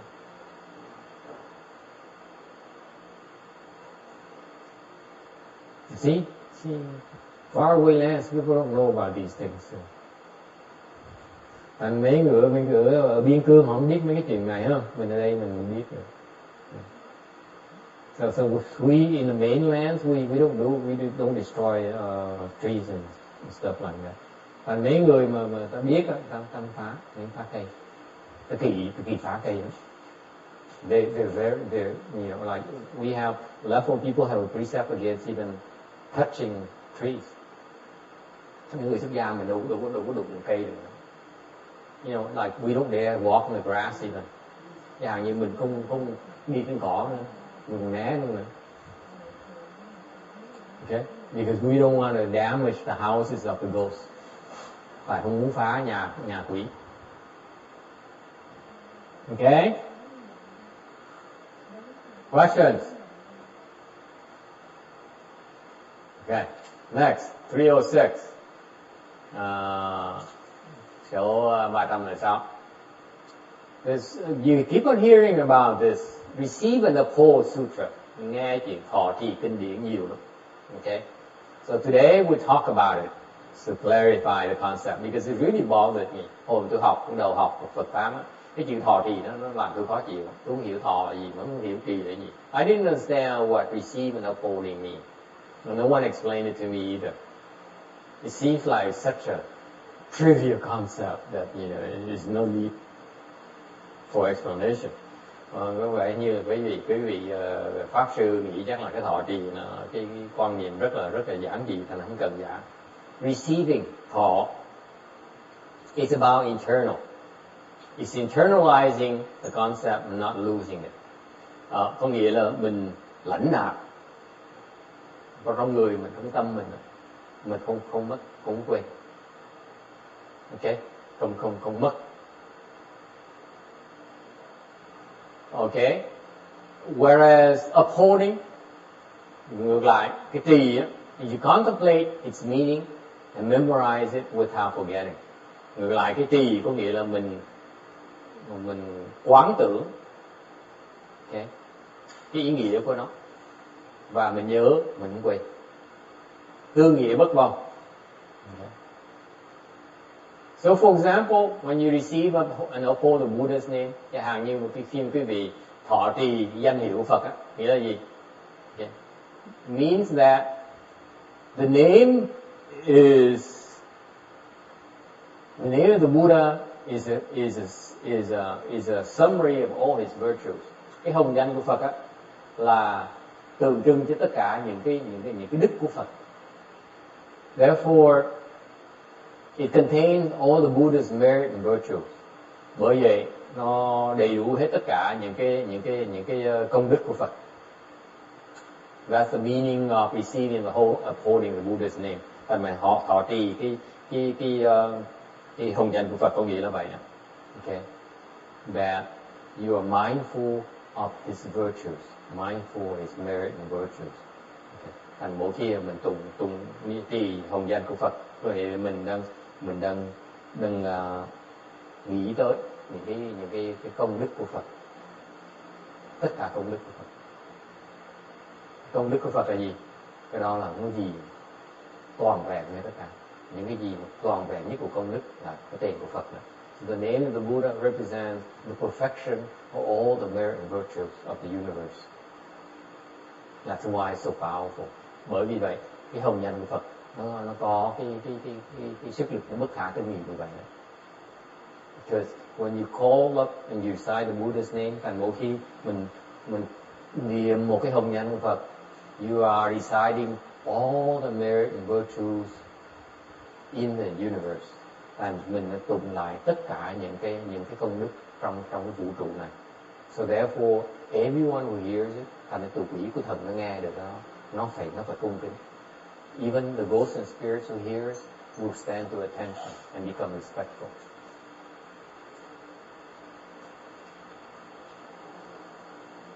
Okay? Questions? Yeah. I can't hear you. Are we still reciting the Buddha's name? What? Why I'm lecturing? While I'm lecturing, am I reciting Buddha's name? Am I? Is that a question, me? Or are you reciting Buddha's name?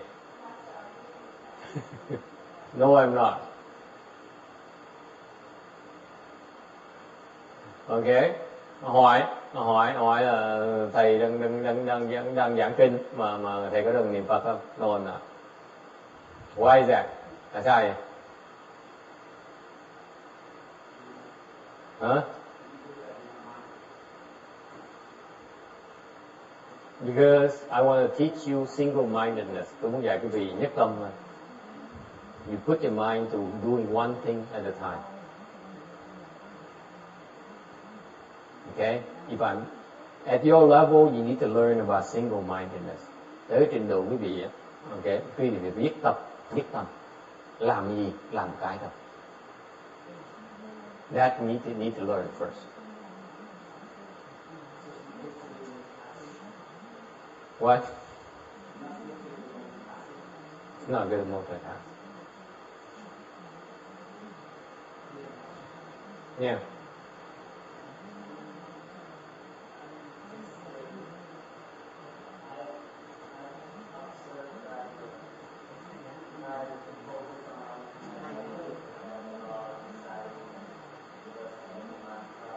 Yeah. Yeah.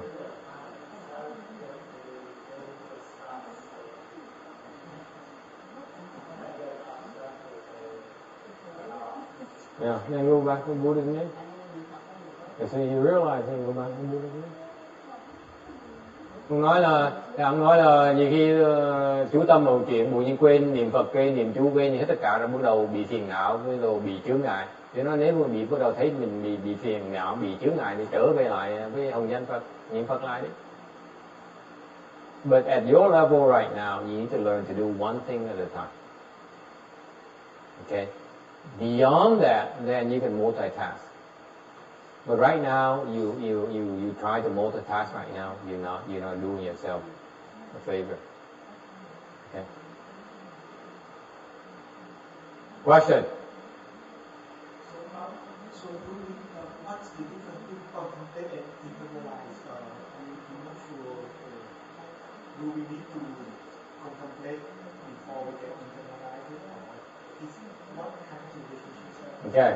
Cái khác biệt giữa mà mình lãnh nạp với là tư nghĩa là sao? Okay, internalizing meaning that it enters into your hard drive. Okay, mình là lãnh nạp có nghĩa gì? Lãnh nạp có nghĩa là mình nhét trong đầu mình, nhét trong óc mình. It's part of you now. Đó là tâm mình có sẵn rồi, gọi là thọ nghĩa nó ở trong mình rồi. It's inside of you now, meaning part of your memory system, part of your memory banks. Thọ nghĩa là nó vào trong cái tâm, trong cái óc mình rồi. Okay. Có sẵn trong đó rồi, vì nó ở trong rồi, nhưng còn ở ngoài nữa. Okay. Còn trì cái sao? What about upholding? What about contemplating? You contemplate its meaning, that's the next step. Một khi mình nó ở trong mình rồi, mình hiểu cái nghĩa nó. Mình bắt đầu mình quán cái nghĩa của nó. Chẳng như For example, this morning we talked about the concept of the middle way. Sáng nay mình nói chuyện trung đạo. Okay, so you receive the teaching, so you receive the principle of the middle way. Mình thọ được cái chân lý là trung đạo, rồi mới thọ thôi. So you receive it, okay? Rồi xong rồi, and then you need to uphold it. Bắt đầu mình trì. Trì có nghĩa là upholding meaning you contemplate its meaning. Phải hiểu cái ý nghĩa của nó. So this morning we then took the next step and we then talked about its meaning, so that you can contemplate it. Okay? Thành ra sáng nay mình giảng về cái phần thứ nhì của cái là phần trì, là mình giảng về cái ý nghĩa của trung đạo. Okay? So that's what happens. If you only receive, nó như vậy, nếu mình chỉ thọ thôi, mình không có trì, mình không hiểu được. What happens is you only receive and not uphold it. You will only, your understanding is very shallow. Cái mình hiểu được rất là nông cạn. Mình phải trì mới hiểu sâu được. You have to do upholding before you can penetrate the meaning. So far, so good. Okay, any other questions?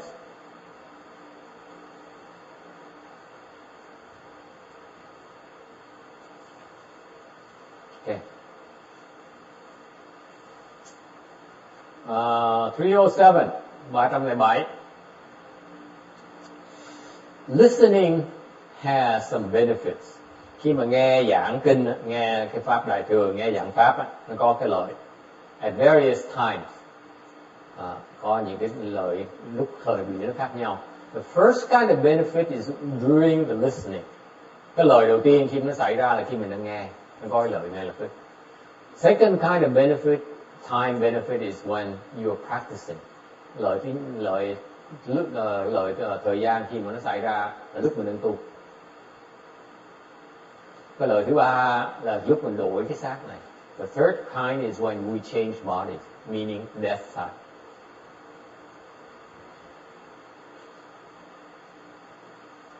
Okay? How so? Any idea why are we mentioning three different times? Tại sao phải nói ba cái lợi khác nhau, thời biểu khác nhau?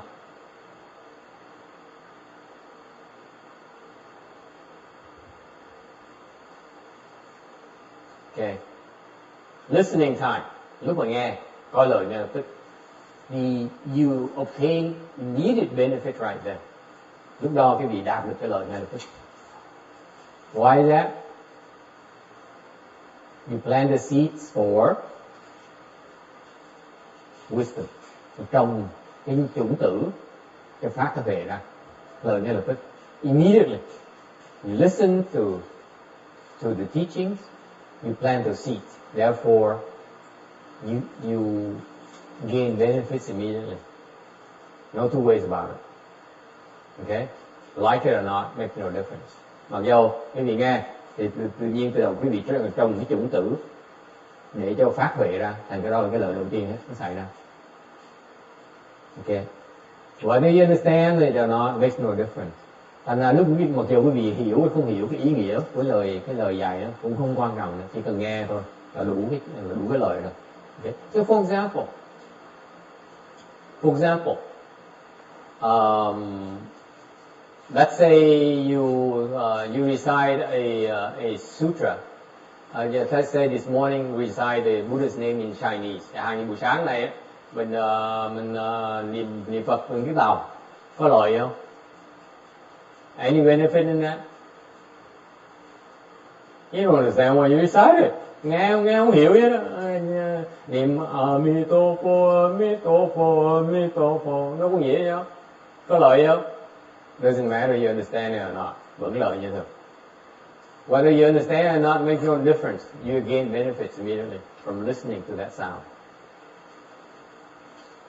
Okay? It's not about understanding. It's about listening time. Lúc mình nghe là mình lời ngay lập tức. Huh? There's nothing to understand. There's no need to understand. Okay? cái lời nó tới trước khi mình hiểu. Nói cách khác, in other words, the benefit comes before you even understand. Okay.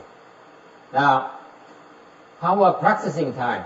Cái gì là lúc mình đừng tu, mình đừng hành thì có cái lợi ở trên nào? That's when you understand.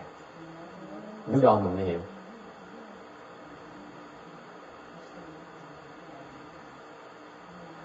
What is referring to? Cái này nghĩa là sao?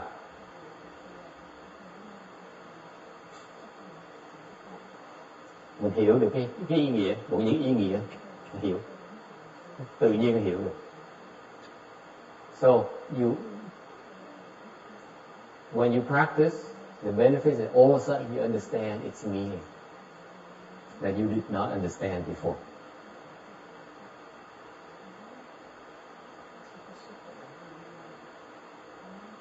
Okay. Have you ever crossed your legs? Ví dụ bây giờ xếp bằng hai chân, tự nhiên ngồi nghe, tự nhiên cái câu kinh nó có nghĩa là như vậy. Happen? You cross your legs and all of a sudden say, that's what Master Shenhua means by that, or that's what this Buddhist concept really means. Anyone happen? You can raise your hand. Okay, yeah, okay. Có ai như vậy, có cái nghĩa như thế.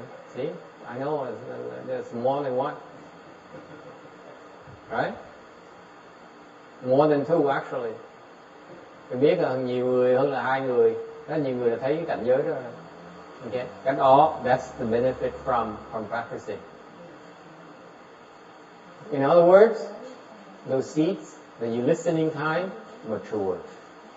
Nói cách khác, cái chủng tử mà khi mình nghe lúc trước đó, bây giờ nó chín, nó thành tục. Okay. Number 3, change body time. Cái thứ ba là lúc mình đổi xác, cái lúc mình chết. Lời chưa nào?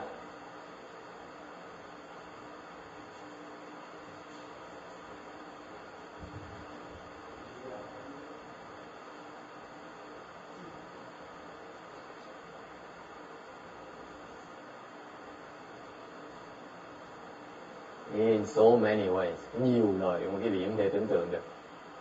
Cái gì lời không thể tưởng được. This is incredibly beneficial during death time. This is why people recite sutras at death time for the deceased. Vì vậy mà khi mà người ta chết á, mấy thầy mấy cô tới tụng kinh cho người chết vì vậy, nó lời không thể tưởng được. It is so critical, it's so useful. You know why?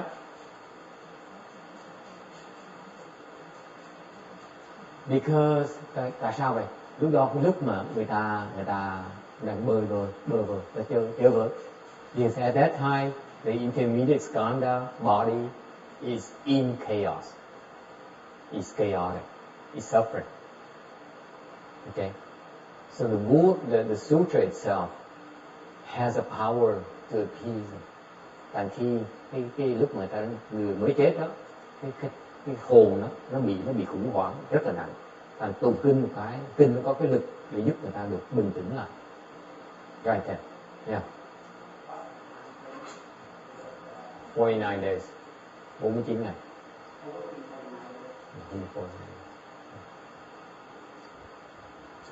Why is that? Why does it have that kind of effect? Tại sao nó có cái lời như vậy, có cái ảnh hưởng như vậy? Would you like to know why? Because it also affects the ghosts and spirits who are harassing that soul. Tại vì cái kinh nó có cái lực, nó ảnh hưởng với những cái quỷ thần nó đang quấy cái người mới chết nữa. Quý vị hiểu khi mình mới chết đó, nó bị quỷ thần nó tới nó vây, nó đòi nợ, chủ nợ tới nó đòi, nó hành hạ mình, nó giày xéo mình. Thành ra khi mình tụng kinh một cái kinh nó có cái lực để nó tản mát những cái âm binh đó đi.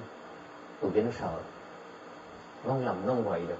So what happened is that reciting the sutra, okay, when you die, your debtors and the ghosts and spirits come harass you, you sign the sutra has a power to dissipate all that energy. Okay? And command their respect and make them behave. Yeah? Any sutra. Any sutra. Yeah, any sutra. Even just reciting the name. Even recite the Buddha's name. Yeah. Doesn't matter what language. Không cần kinh nào cũng được hết, mà ngay cái tiếng mình xài cũng quan trọng nữa, cũng quan trọng nữa. Tiếng Tàu cũng được, tiếng Việt cũng được, tiếng Anh được, tiếng gì cũng được hết. Okay. Isn't that fascinating? Thấy dễ sợ không? See, you are the one who demands to understand. You don't realize understanding is not that important. Quý vị cứ nghĩ là phải cần hiểu gì, người ta không nghe gì, không cần đâu. Cái kinh mình đọc bất cứ cái tiếng gì nó cũng có ảnh hưởng như vậy. This is why it's very important. Okay? Như vậy ý thì nói là có những lúc mà người ta nói đó là không, các thầy với những người Phật tử không nên tụng ngay lúc đó. Lúc mà mới vừa mất là không nên tụng. Tụng ngay sao không nên tụng? Tại sao không nên tụng? Nội chúng mình chết một cái là 49 ngày, 49 ngày là mình nên tụng. Xong trong vòng 49 ngày là phải giúp người ta. Tụng cho các cái vị kia tản đi. Tụng cho người mới chết.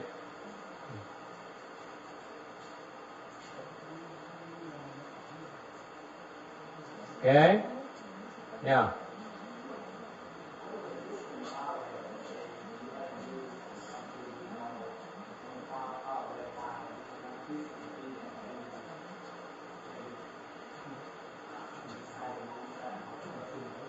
Yeah. Hỏi là nếu mà người ta chết mà xa quá mà mình có thể làm gì giúp người ta xa, người có thể tụng kinh, tụng chú vậy để xa từ xa nữa không? Yeah, you certainly can. Because what you're doing is you can dedicate the merit and virtues of your recitation to that deceased person. Giúp được chứ. Mình tụng chú, mình tụng kinh, niệm Phật này nọ, xong rồi mình hồi hướng công đức của mình mới tu đó, mình giúp người ta là cũng được. Okay? So you don't need to be there. And that's a misconception. Cái đó là cái mà cái hiểu lầm người ta với nhiều cái tưởng nó phải tới đó. You don't need to be there. You're there for the living. Mình tới đó để cho người vẫn đang còn sống. Còn mình tu mình giúp người đừng mới chết. So what your cultivation is to help the deceased or the living. You have to be clear about it. Okay. So for example, Master Chuyên Hoa, he has this practice. Càng như ông Tiền Hóa ông có cái dạy ông này cũng nói là học trò xuất gia ông không được ra cúng đám. So he has this rule. He has his level disciples cannot go outside to do ceremonies for the dead. Why not? Because too much money makes them greedy for money. Tại vì ra ngoài như vậy cúng người ta thì người ta cúng nhiều tiền, tham tiền, tại ông cấm, học trò ông ra, không được ra ngoài. So what happened is that no matter what, when people die, the monks and nuns at DRBA cannot go outside. Wow. Not always the case, but that's the rule of thumb. Thành ra ông cấm những cái đệ tử xuất gia ông không được ra ngoài cúng đám ma. Thì ra có người ra nơi như đều. There's some circumstances where it's okay to go outside. Okay, go to the funeral home. Okay, certainly. There are exceptions that he spelled out as well. Ông có dạy có những lúc mình có thể ra được, đều, but most of the time you're not supposed to. So cái đó lý do là tại vì ông sợ mình ra như vậy mình tham tiền, người ta cúng nhiều tiền lắm. Okay, thành ông mình nổi lòng tham, mình khó mà tu. So it's designed to avoid the greedy mind for money offerings. But it has a drawback. Nên như vậy nó có cái chỗ thất hại chỗ này. Then you have no way of talking dharma for the living. Nếu không ra mà cúng cái đám ma, làm sao mình nói pháp cho người đang sống? Nếu không ra nói pháp với người đang sống thì làm sao giúp người ta được? So if you don't go outside and talk dharma to the living, the people who are still living, how can you help them? So it has a drawback. Okay?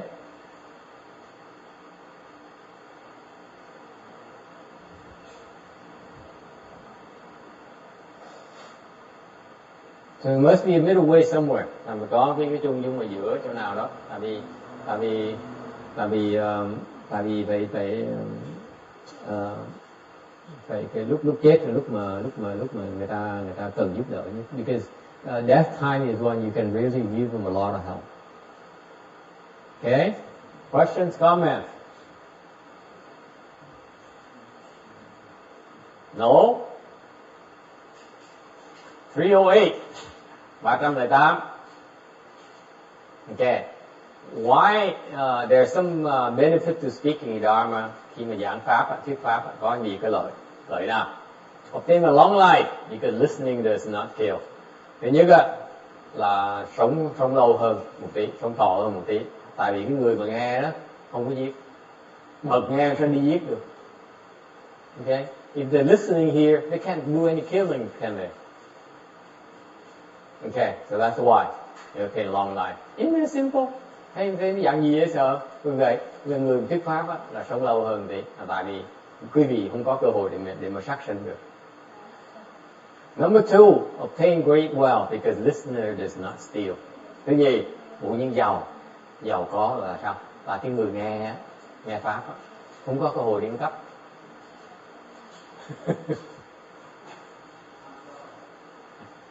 You're busy listening. You may be a professional thief, but right now you can't do any stealing. Mặc dù quý vị là chuyên là một tay ăn cắp, nhưng đều đang tới mà lỡ nghe kinh này là không cách nào ngồi ăn cắp được bây giờ, phải nghe xong mới đi ăn cắp được. You have to wait until the Dharma, the Sutra lecture is over before you can steal. Okay? Even with that time where you take a break from stealing, okay, it makes me wealthier. Mặc dù quý vị chỉ ngừng ăn cắp một thời gian ngắn thôi để nghe giảng pháp xong á, chính thời gian quý vị ngừng lại đó làm tôi giàu này. You see? Number 3, obtain upright and handsome features. Đẹp trai với là đoan trang này.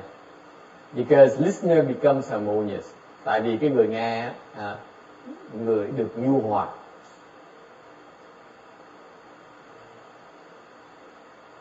Key here, folks. Cái này quan trọng. There's a correlation between being harmonious and being good looking. I don't know. I know you're not that vain. Okay, most of you are not that vain. But I'm pointing out to you that there is a correlation. Cho quý vị thấy rằng có sự liên quan giữa tính tình hòa hoãn với cái mặt nó đẹp. Nó đi song song với nhau. Okay? Number 4, obtain fame because listeners takes refuge in triple jewel. Thứ tư, nổi tiếng có tiếng tâm. Tại sao? Tại cái người nghe quy với tam bảo. Number 5, obtain intelligence because listener understands wonderful wisdom. Thứ 5, thông minh. Tại vì cái người nghe đắc trí tuệ.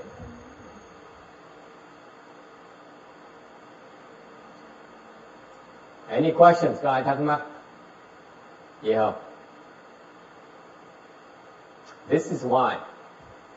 Vì vậy, okay, I'm gearing up. Tôi đang sửa soạn. Tại vì gear up we prepare to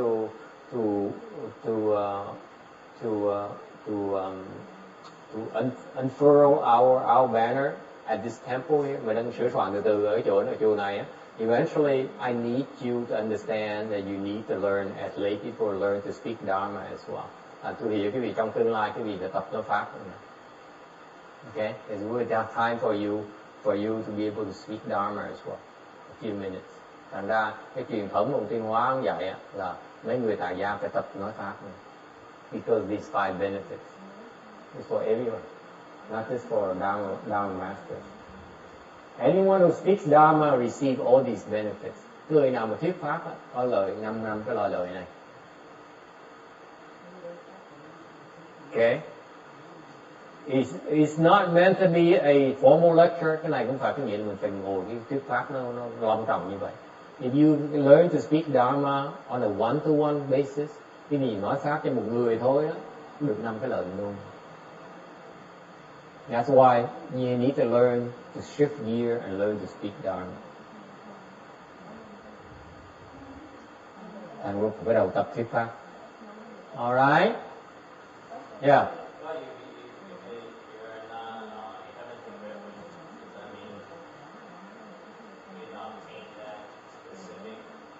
What does it say here? You have to be Buddhist. You don't have to be Buddhist. You speak Dharma. Okay. Hỏi là chưa quy y là sao? Chỗ này đâu có nói gì phải là người Phật tử mà không quyền nói pháp đâu. Không Phật tử cũng nói pháp nữa. Okay. 309. Bà là 9. At that time, the pure youth Manjushri said to the Buddha, who honored one, I vow that in the Dharma image age, using various expedient means, I shall enable good men and women of pure faith to hear the name of the world-honored one, medicine master Vajuri like Tathagata. Even during the sleep, I will awaken them with this Buddha's name. 31. Lúc bây giờ mạng thù thất lợi đồng tử bạch Phật rằng, bạch Đức Thế Tôn, tôi thề qua thời kỳ tượng pháp sẽ dùng đủ các phương tiện để cho những thiền nam tử, thiền nữ nhân đẳng có lòng tịnh tín được nghe danh hiệu của Đức Dược Sư Lưu Ly Quang Như Lai, và đến trong giấc ngủ tôi cũng dùng danh hiệu của Đức Phật này thức tỉnh nơi tai cho họ rõ biết.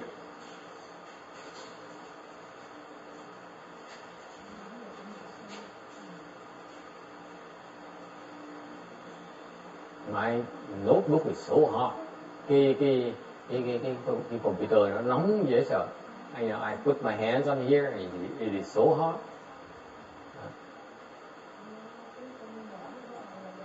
Okay.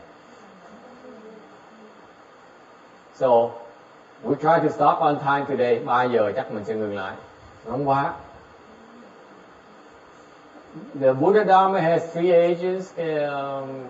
Phật Pháp có 3 cái thời kỳ, the proper Dharma age, the Dharma image age, and Dharma ending age. Cái Phật Pháp có thời kỳ là chánh Pháp, tượng Pháp, với là mạt Pháp.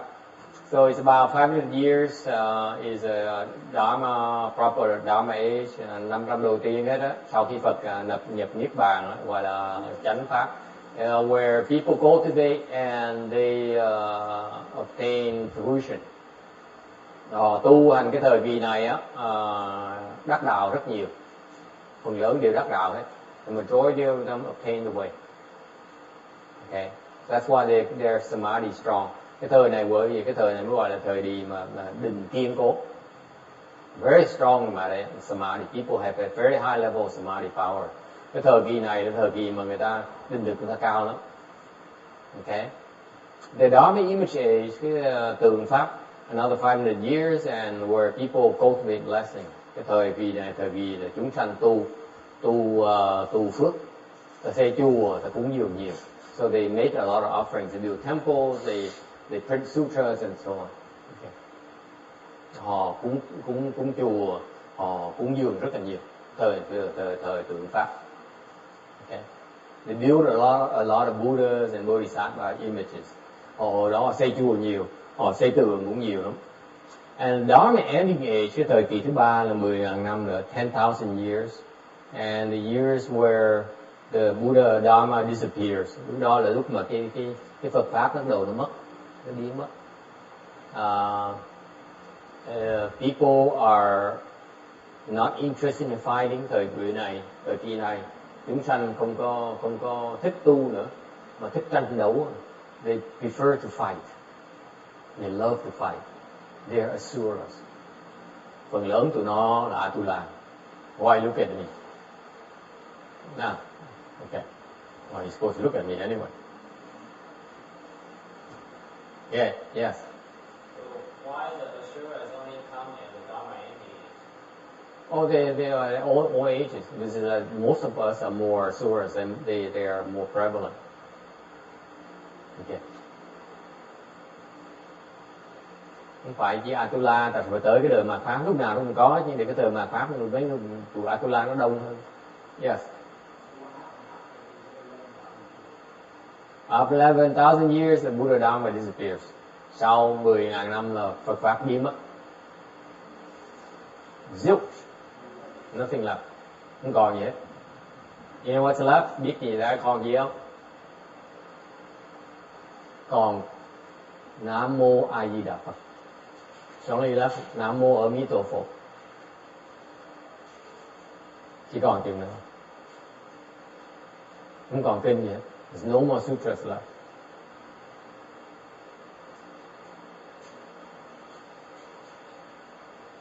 And 100 years later, 100 năm sau nữa, thì còn it's only left A Di Đà Phật, A Di Đà Phật. Because of that name, vì cái hồng danh Phật A Di Đà Phật đó, vô lượng chúng sanh sẽ được giải thoát. Limitless number of living beings will obtain liberation because of those six of that name, of the Buddha's name. Okay? And after the Buddha's name disappears, sau 200 năm nữa, cái hồng danh Phật cũng biến mất luôn, không ai biết niệm Phật nữa. No one knows how to recite the Buddha's name anymore. That's when the Buddha Dharma is completely gone. Đó là Phật Pháp hoàn toàn biến mất. Okay, question. Which Dharma age are we? Mình trong cái thời nào?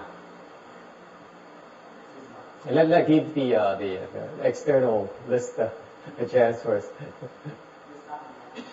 Dharma ending age. Người nói là thời kỳ mạt Pháp. So the 10,000, where are we? The 10,000 years. It's about 2,000, so we about 2,000 into it now.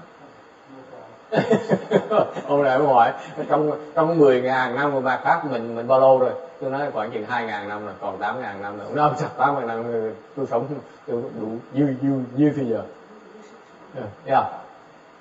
Thầy nói là 10.000 năm nữa là cái pháp không còn, là tại sao? Tại hoặc là người ta xài bậy bạ, hoặc là xài đại họa nó diệt bỏ đi, hoặc người ta không ai học kinh, không ai học kinh, không ai nghe kinh, không ai nghe kinh, không ai học kinh. Giống bây giờ giống bà, ví dụ bây giờ giống bà Thanh Hải thì ông thuyết pháp ở trên cái pháp toàn là lớn nhất ở thế giới này, mình nói như vậy đó. Thầy mà không biết đúng như sai mình cũng không có biết nữa. Thầy biết bao nhiêu người đã bám theo bả như vậy, rồi gọi là bả là sư phụ, bả là họ sống nữa. Rồi cái đó tới từ từ không biết có gì không, vì cái Phật pháp mà cái chánh pháp nó có gì không đó. Bà đâu có giảng kinh đâu. Hả? Bà đâu có giảng kinh đâu. Bà không có giảng kinh. Bà không giảng kinh. Tại sao mà bả có phước báo lớn như vậy không? Thì quỷ thích tới nghe quỷ thôi, mình đâu có lo chuyện đó được. Kiến nó làm chuyện kiến, ruồi nó làm chuyện ruồi, muỗi nó làm chuyện muỗi, bò nó làm chuyện bò, quỷ nó làm chuyện quỷ. Mình là người thì mình làm chuyện người. So she says, Ching Hai. Okay, I'm offending someone here. I wish. So don't. I hope you put up with me. You bear with me. So Ching Hai, that externalist, well known down here. She says every time she lectures, like thousands and thousands upon thousands of people come to listen to her lecture, and she sits on this high altar and she lectures, and her listeners listen with rapture. So what's wrong with that? I asked her back, is she lecturing on Buddhist sutras? She said no. Then it has nothing to do with us. Nó đối với mình không có liên quan gì hết. Okay? Why is that? Because so she says, so what's the deal? There are lots of people following her. That she has a lot of followers. My answer is that, yeah, mosquitoes will do mosquito things, flies will do fly things, oxen will do oxen things, ghosts will do ghost things, and we people, we do people things. What they do is their business, none of ours. A Sura do a Sura things. I had to add it in. Okay? You can't compare apples and oranges. Không thể so sánh gà với vịt được. Gà làm chuyện gà, vịt làm chuyện vịt. Kệ cho nó. Okay?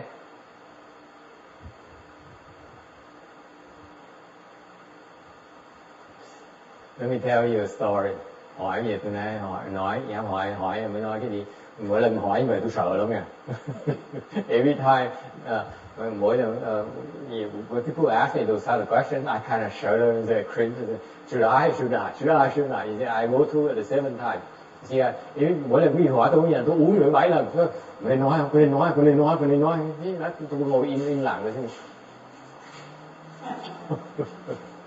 Okay, because this is what happened to a friend of mine. He's a Taoist. Nó là đạo giáo. Nó có võ, nó cao lắm.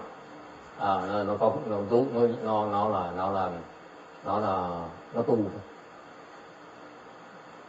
Dễ sợ. Nó his aspiration in life is not about making money. It's not about things, but he wants to cultivate. He wants to work in school too. Okay, he's a very serious cultivator, and he followed the Taoist teacher. Nó theo tu đạo giáo, and his teacher is Chan Sang Phong. You know the famous Taoist immortal. Have you heard? Trương Tam Phong, các anh nghe nói Trương Tam Phong không? Võ Đăng đó. He's the founder of Wu Tang. Okay? He's actually a Taoist immortal. Okay? Oh, he's an immortal. Yeah, he says Chang Sang Phong teaches him. He's his teacher.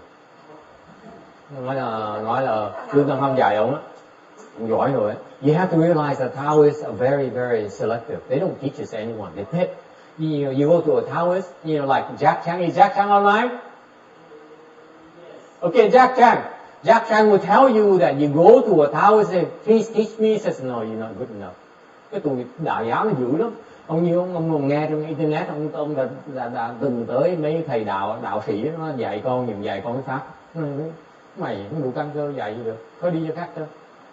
Tụi đạo giáo nó dữ lắm. Nó chê mình thấp quá. That's what happened to me. I know, never mind. Okay, so and this guy here is a disciple Chang San Phong. Ông này là đệ tử Trương Tam Phong. Nó giỏi như vậy, võ nó cao như vậy, okay? Nó căn cơ nó cao như vậy, giỏi chứ sao đó. He's a spirit man, let me tell you, spirit cultivator. But he also says he has a way, he has a knack of surpassing his teacher.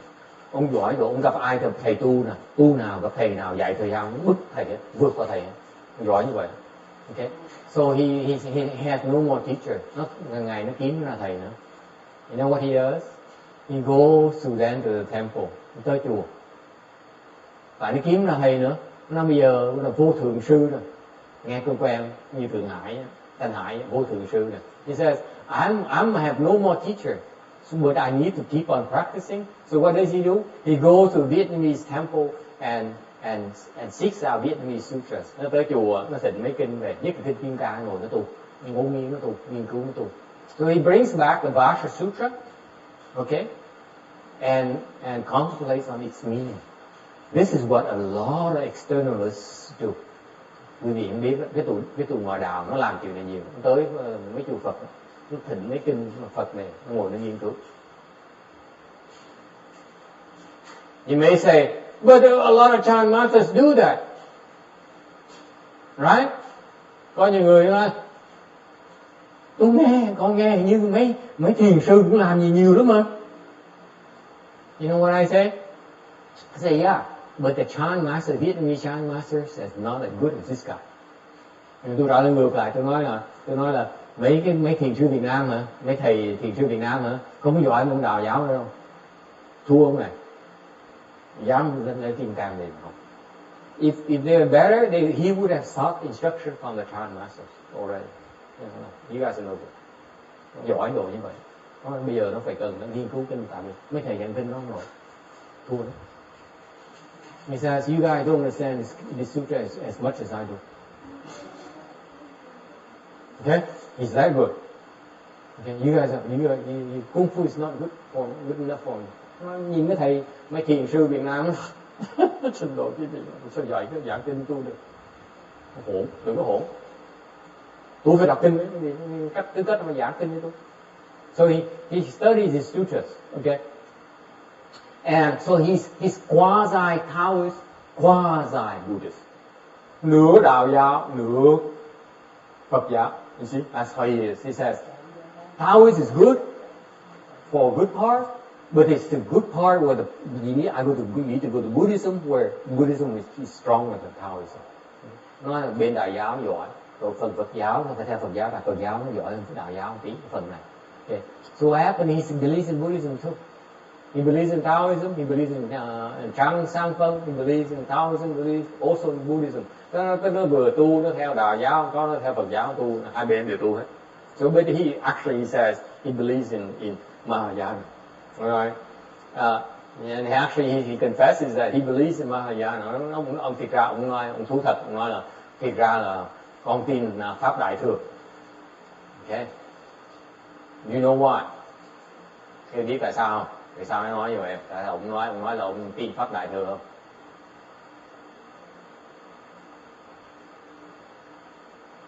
Because tại vì đoán thử tại sao ông nói ông tin Pháp Đại Thừa? Ai đọc kinh Đại Thừa hiểu nổi mới sợ. Because he reads the Mahayana Sutras and he cannot understand it. He said, this is a lot deeper than I can grasp. He said, I'm Buddhist. I believe in Buddhism, in Mahayana principles. Okay, I need to spend more time pondering about these principles. Right? So I believe in this higher Mahayana principles and tin những cái nghĩa của Đại Thừa. Mặc dù chưa hiểu nổi như điều này, ngày nào tôi sẽ hiểu. So what happened one day, he stumbled into a ngày kia, he stumbled into a guy who can predict the future. Those fortune tellers. Hồi kia tới một cái tiệm này, cái chỗ này người Việt Nam này nó có thần thông, nó biết được cái tương lai. What happened is that you go to this guy here, and they're still in business, by the way. This is in Bosa. Này bên Bosa đó, có cái chỗ này, cái gì tới đó.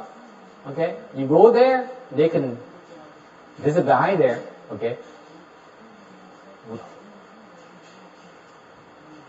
touch your hand. Tới đó, trả tiền. Remember, you have to pay your fees first. Okay, you pay your fees. He sits down. He holds your hand. He can tell you your past. He knows exactly what you did in the past. Nó nói thẹt ra trong quá khứ mình làm gì nói ra hết. Especially the bad stuff. Nhất là mấy cái mà mình làm xấu nó biết hết. I would